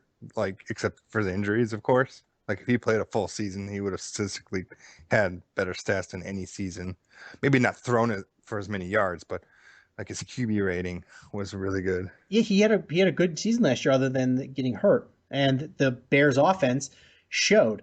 The Bears offense was the second highest scoring offense in the NFL. And this is sort of worst defense. Yeah. So this is kind of steps into something. I want to go back to the color thing, but I want to talk about it, since we're right into this, is the hot new craze in the NFL is running a lot of plays. Fast, don't take a lot of time in between plays. Run as many plays as you can on offense. And Chip Kelly and the Eagles have been the poster children for that movement and been on the forefront. But if you really look at the stats, it's Peyton Manning and the Broncos are the ones that have been the leaders in that, running a lot of plays. But I've never heard him say Omaha. Omaha. But the thing is when you look at the actual scoring versus number of plays, there's no correlation, there's no story there. But if you take the total number of points and divide it by the number of plays run, you get this number where it's kind of like a scoring efficiency. So I went through and I took all of the teams, the number of plays they ran, and versus the amount of points they scored. And when you do that, you start to get this value of how efficient the offense is. And when you rank the best points per play, the teams, suddenly you have a stat that's starting to show you something. And the teams that were number 1 and number 4 in that category both went to the Super Bowl. And only 3 teams in the top half of the rankings of that way didn't make the playoffs. So it really is something to tell. And 3 of those teams were, or 2 of the 3 teams were the Bears and the Cowboys. So it's not necessarily how many points you're scoring or how many plays you run. It's how efficiently you're scoring on those plays. So the Bears were the number 3 in points per play, number 3 in all of the NFL. The only other teams in the top 10 that didn't make the playoffs, as I said, were the Cowboys. So how do we project this like in the coming season? If you think about it, is the wide receivers didn't get any worse. Barring any injury, you have Alshon Jeffrey and Brandon Marshall, and then you've got a guy who spent a lot of time really trying to he did the same things that Alshon Jeffrey did before last season.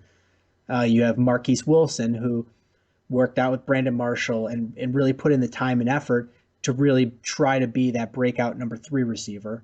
So you're not going to drop off at wide receiver.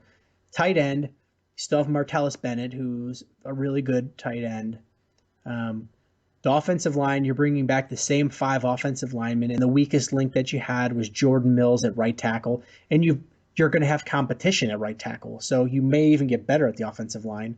Your running back situation, Matt Forte is still great, and you brought in better backups. I mean, last year our primary backup, was terrible. So you didn't have as much backup, and now they drafted Kadeem Carey, and Michael Ford is being given more opportunities.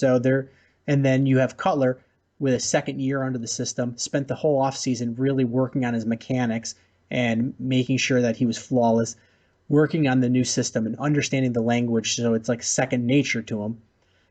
I don't see, barring any injury, I don't see this offense, faltering too much or falling too far from the precedent they set last year. So if you think about it, is even if you were to take that, the Bears had the second to last ranked defense in all of the NFL last year. And if you were to take them and put them as a statistical middle of the road defense and, not even a good defense, but a middle of the road defense, the average defense in the NFL, that, you're definitely a Super Bowl contending team. Statistically looking at it, as you should be, because, if they're middle of the pack defense, you're looking at a 104-point swing from the number of points that they allowed last year, and then another 60 or so less plays that you're allowing the other team to run, and allowing the opposing team less chance to score, less plays is more plays for your offense, which is more, statistically more chance to score. So you take those 60 plays, multiply times the average number of points you're running per play, and suddenly that's another 30 points. So that's like a 134-point swing in the season. Average that by 16, and that's like a touchdown a game. That's your differential. Touchdown a game differential, is a big difference. That easily puts the Bears into the playoffs, probably a division title. Last year, Denver had the number 1 offense based on points per play and had the 15th ranked defense. So basically the middle of the road. They went to the Super Bowl. So, I think the Bears, the steps they did on defense definitely put them in a position to be at least the middle of the pack defense. Yeah. So what you're saying is you're very optimistic about this year. Barring, you're always going to have injuries, but barring any significant injuries or key injuries at wrong times, if ever people get injured all at the same time and you're running on fumes, or if they happen, right after the bye, you don't have that week off to keel up. But I think if the cards fall even in moderate place with the improved talent on defense and another year under the system on offense, I think the Bears are a legitimate threat of going to the Super Bowl. So what you're saying is you're going to come up with a new Super Bowl shuffle song. If the Bears make it to the Super Bowl, I will dance around in one of those, what do they call, asymmetric thongs? forget that make it. They got to win it.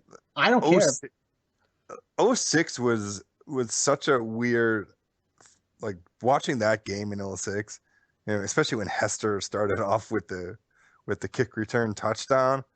I'm going And to tell then you a story. Is I was living in Philadelphia at the time, and I'm sitting on my couch because there was no other Bears fans around, and I'm not going to go to a bar to watch the game. I'm sitting at home, in my Lance Briggs jersey, and on that kickoff, opening kickoff, scores the touchdown. I fall to my knees, my arms are out, and I'm like, oh,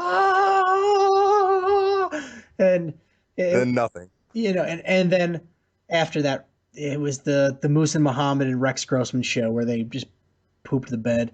It was a nightmare, and I see what you're saying. Is you can't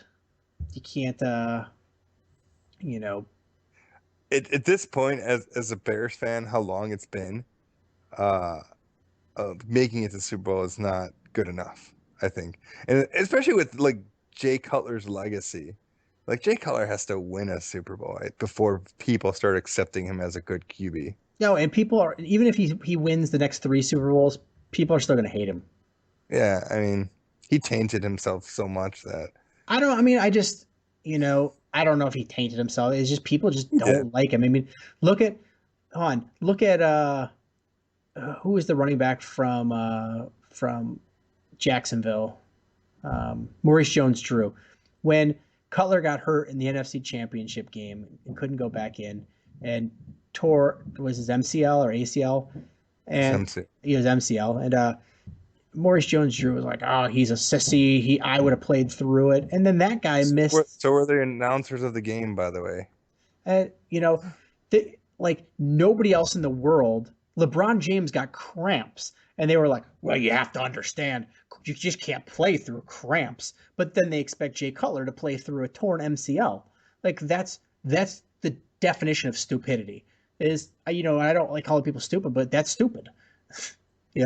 Like if you're saying LeBron James, it's impossible to play through cramps, and nobody understands what cramps are like if you're expecting him to play through it. But then a guy actually Drink water before you play. Then but a guy who legitimately has an injury that requires surgery, and there's definite medical procedures of how long it should take to heal. Then you expect him to just go back in the game. That's just silly. And then people just really hate the guy because they hate the cut of his jib. The guy, they don't like the way he looks. Yeah, like when they talk about how his facial expressions on the sideline, it's just like, really, you're going to complain about that? That being said, I still think he's got to win a championship before people accept him. Like, I personally think, and I argue this with non-Bears fans all the time, what are you going to do? He is a top 15 quarterback in a day where there aren't a lot of good quarterbacks. Yeah, there's not a lot of good quarterbacks. And when he signed that contract, a lot of like fans of other teams are like, "Oh, it's stupid to give him that much money." I'm like, why? Other quarterbacks that are in his echelon are getting that much money. And who else were you going to get? Yeah, and what? Yeah, exactly. What we can do? Draft a QB? Do you really think Teddy Bridgewater is going to be as good as Jay Cutler? No, he's not. And I do like what they've done with the quarterback situation. Is Trestman knows that he just needs a very smart veteran quarterback to be his backup quarterback, and people are crying, "Oh, Josh McCown is gone. Oh, this season is lost because when Cutler gets hurt, who's going to come in?" And last year at this time, people were saying, "Oh my God! Oh, if Jay Cutler goes down, what are we going to do? Put in?" Say that if any starting QB goes down, like not just Jay Cutler, what happened to the Packers when Aaron Rodgers went down? Like, and they're the team that everyone says, "Oh, they can." They don't need a backup quarterback because they're always just good. Seneca Wallace rode him to what before he got injured. Yeah, they lucked out with the other guy they brought back, but it's still, the point is that there's not a lot of good NFL quarterbacks. There's not enough NFL quarterbacks to go around to the 32 teams to start, let alone to be backups. And McCown was a guy who he's not a phenomenal quarterback. I mean, compared to the average guy, yeah, he's great. But if you look at the NFL right now, he's not a good quarterback. And he Well, we'll see, especially under Lovey's system. look at how well. if you look at his statistics from his whole career, last year was just so far above. It was an anomaly, and I put the onus of that on the system and the quarterback coach and the head coach. And I don't think he's going to do that again this year. I think he's going to go back down to what he was, which is a sub-mediocre quarterback. And I think they feel that it's not worth it to pay some guy a ton of money when they're already tied up against the cap, when they feel like they could bring in another guy who can do that well. And Jordan Palmer's a guy who hasn't had a lot of action in the NFL, but he's a very smart guy. He understands the quarterback position, and he's going to be a coach someday. I mean, he's already coaching up these kids that are in the draft and helping them prepare for their pro days and things like that, and getting ready for the draft. So he's teaching them about the position and teaching them how to do their throws and how to run their conditioning programs. That says a lot. That means you really understand things. And I think that's boding well. And, he's already competing against Jimmy Clausen, who, love him or hate him, he had a really good career in college. And he's had some bad luck in the pros. And, that's good competition. They've already gotten rid of, they're down to 4 quarterbacks, and David Fales is going to be the 3rd quarterback. They really like him coming out of college at San Jose State. He's a kid that they ran a system. He did a lot of the throws that they run in the system the Bears do in college. So he's very familiar with the reads. He's very familiar with how they'll defend the plays, the language that they use, the type of throws they make. They really like David Fales, and I think they think he's going to be, if at worst, he's going to be the future starting or the future primary backup, if maybe eventually a starter. So I don't think the Bears are in that bad of a position. There's a lot of depth issues on the Bears, but I don't think the quarterback is necessarily one of them. Well, let's just hope that all that stuff sounds great, but at the same time, let's just hope that Cutler doesn't get injured. Oh yeah, you never want your starting quarterback to get injured in the NFL. And to me, there's way too much focus on that stuff than the other things that I think are it's in any sport. When you lose your key player, you're gonna get screwed, right? So I mean, do you A, go in saying expecting to do it, or B, go in saying you really hope it doesn't, but if it does, here's kind of like a backup plan, but from a priority perspective, it's not. You'd rather shore up your defense than worry about it, right? So I just think that people focus on it way too much. Any team, if Peyton Manning goes down with an injury, I mean, you saw what happened in Indianapolis. Boom, they're done. It is what it is. That backup quarterback may hold fort, but the Tom Brady's of the world that get their moment and they shine, that's such a rarity that, I mean, you just have to go in my opinion, you have to go in assuming that your quarterback's not going to get injured. Yeah, you have to go in there. And if you're worried about depth on this team, I don't think you worry about the quarterback position as much as you do some of the other ones. Is if you were to get a serious injury at wide receiver, we have a really unknown commodity in Marquise Wilson. And then after that, you're looking at, who knows going to win the spots there. Eric Weems, Josh Bellamy, Josh Morgan. That's a position, if somebody gets injured, it's a little bit scary. Tight end, after Martellus Bennett, who the heck is that? Who are our tight ends? You've got Mastrud, Matthew Mulligan, Dante Rosario. Those aren't guys that you want to go in there with starting as a starting tight end if Bennett gets hurt. Offensive line's another one where there's a lot of lack of depth. You've got a pretty decent starting 5, but after that is Evan Britton, Brian De La Puente. Then you're going to carry 2 more two more offensive linemen on your roster. Who the heck are those going to be? So that's a little bit scary. And if you want to then look at it again, is uh, your defensive backs is you got a little more depth at cornerback, but at safety, last year they carried four safeties. So if we project that this year, let's go Brock Vereen, Adrian Wilson, Ryan Mundy, and MD Jennings. One of those guys goes down. Adrian Wilson's got coming off a serious injury. He can't play. You've already got Brock Vereen, who's a rookie. You've got Adrian Wilson, who's coming off a serious injury. Ryan Mundy and MD Jennings. It's then, if somebody doesn't pan out, Craig Stelz, Chris Conti, that's a position you worry about. Yeah, no, I agree. And so I agree with everything you're saying. I think that to me, it's more important to worry about that stuff because that stuff's more likely to cut. Like if you lose Cutler, you're done. Like that's the way I would look at it. I mean, if you lose Cutler, is at least you have a quarterback friendly system to rely on. So your backup isn't as much one player as it is your backup is a really good system. Realistically, it's kind of like you remember the talk of Cal Orton and Rex Grossman when Grossman came back from injury. Did you actually think that Cal Orton could lead the team to a Super Bowl? Not at the time we weren't sold on Grossman, but we thought that he had a better chance to lead the team to a Super Bowl than Orton did.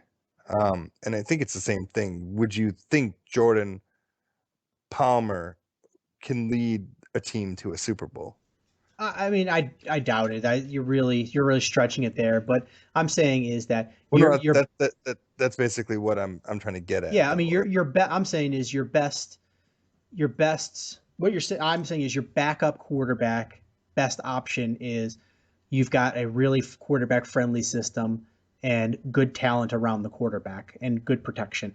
So if you have Jordan Palmer stepping into, if he, God forbid, Cutler gets hurt and Jordan Palmer has to come in and be the starting quarterback, Jordan Palmer in this system with those wide receivers and that offensive line and Matt Forte at running back and Martellus Bennett wide receiver in this system that they're running and Mark Trestman as your head coach and guys running your system, you're in a lot better position than if you are a much more talented quarterback having to go in and play for the Dolphins or the Jaguars or the Titans. Yeah, no, I agree. So I mean, your best insurance policy, if Cutler gets hurt, is that you're putting somebody in a good position. So it's like somebody may be a terrible driver, but you're putting them in a car that's autopilot and lots of airbags.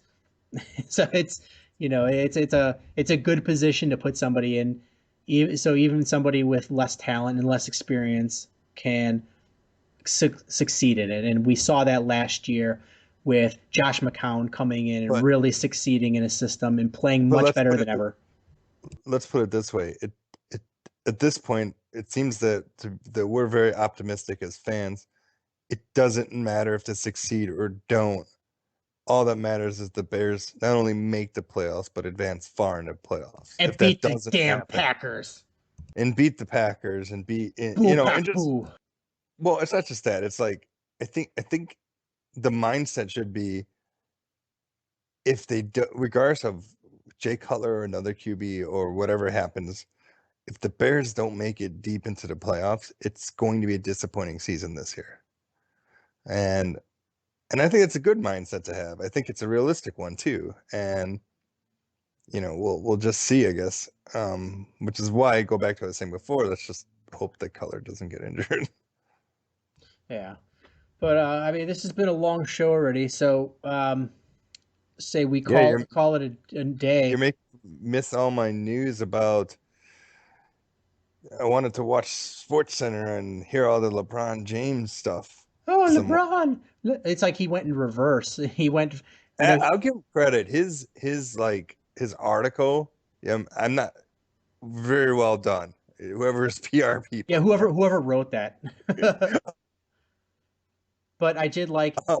It was really, really well. I mean, did you read the article from SI? Yeah, I did. It's awesome is that somebody was like, you know what really pissed off fans last time? It was the not one, not two, not three, blah blah blah.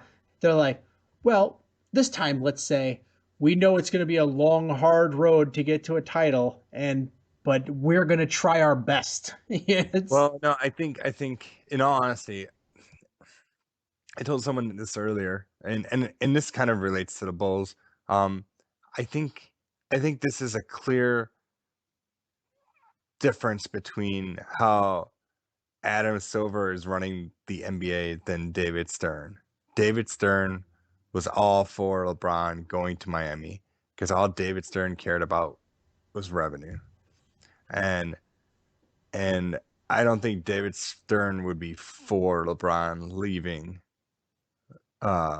Miami. And there's something to be said for that as far as like the NBA as a whole, that they want these teams to just build up with like star talent on single teams because they want that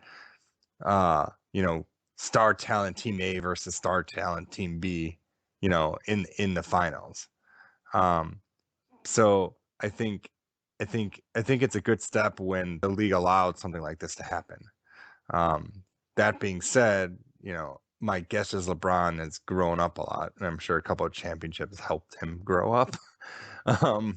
But it definitely was an interesting move where he's just like, I don't care about money or fame or partying anymore. I'm a married person. I want to go back home. It's very admirable, especially with someone who, let's face it, has the biggest ego in the world.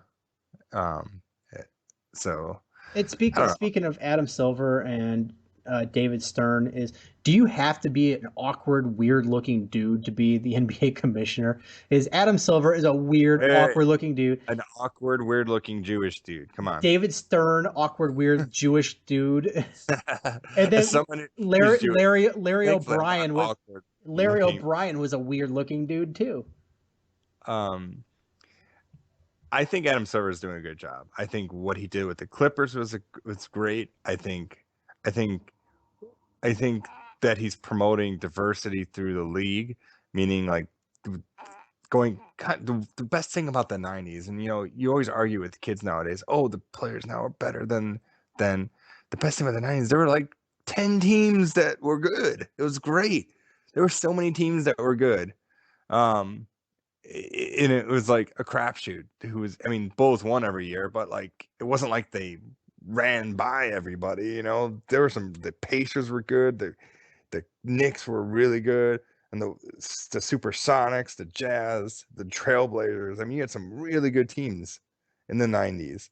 The Rockets, and the Cleveland Cavaliers were even good in the early 90s. And you had all these teams that were good.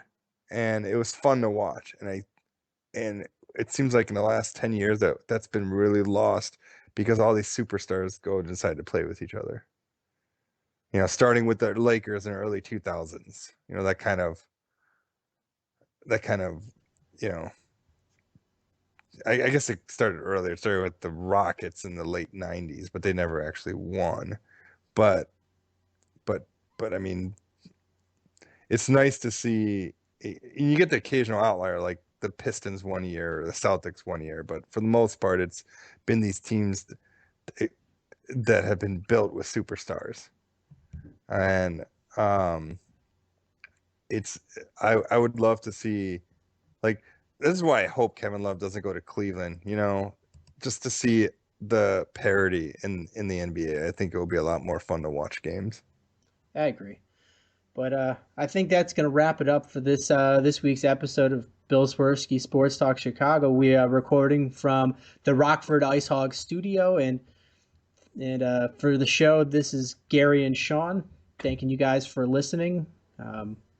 Definitely check out the website, swerskisports.com. Follow us on Twitter at twitter.com/swerskisports. check us out on Facebook at facebook.com/Swerski Sports. And you can listen to the podcast on any of those mediums. And there's ways to contact us on there too. So you can record your own comments that we can play in the show if you want to ask questions or email us. So thanks a lot for checking us out. And thanks a lot, Garrett, for being on the show. Thank you. Cubs win! What a lucky break! The good Lord wants the Cubs to win! We thank Ditka and God for all they have provided. Cubs win! Cubs win! Cubs win! Oh, I don't want her, you can have her, she's a Packer fan. She can't fit in my van, and she looks like... Remember, New Yorkers, smoking crack is not legal on planes. Bears 31 to -7. The Bears! Oh, when the Bears go bearing down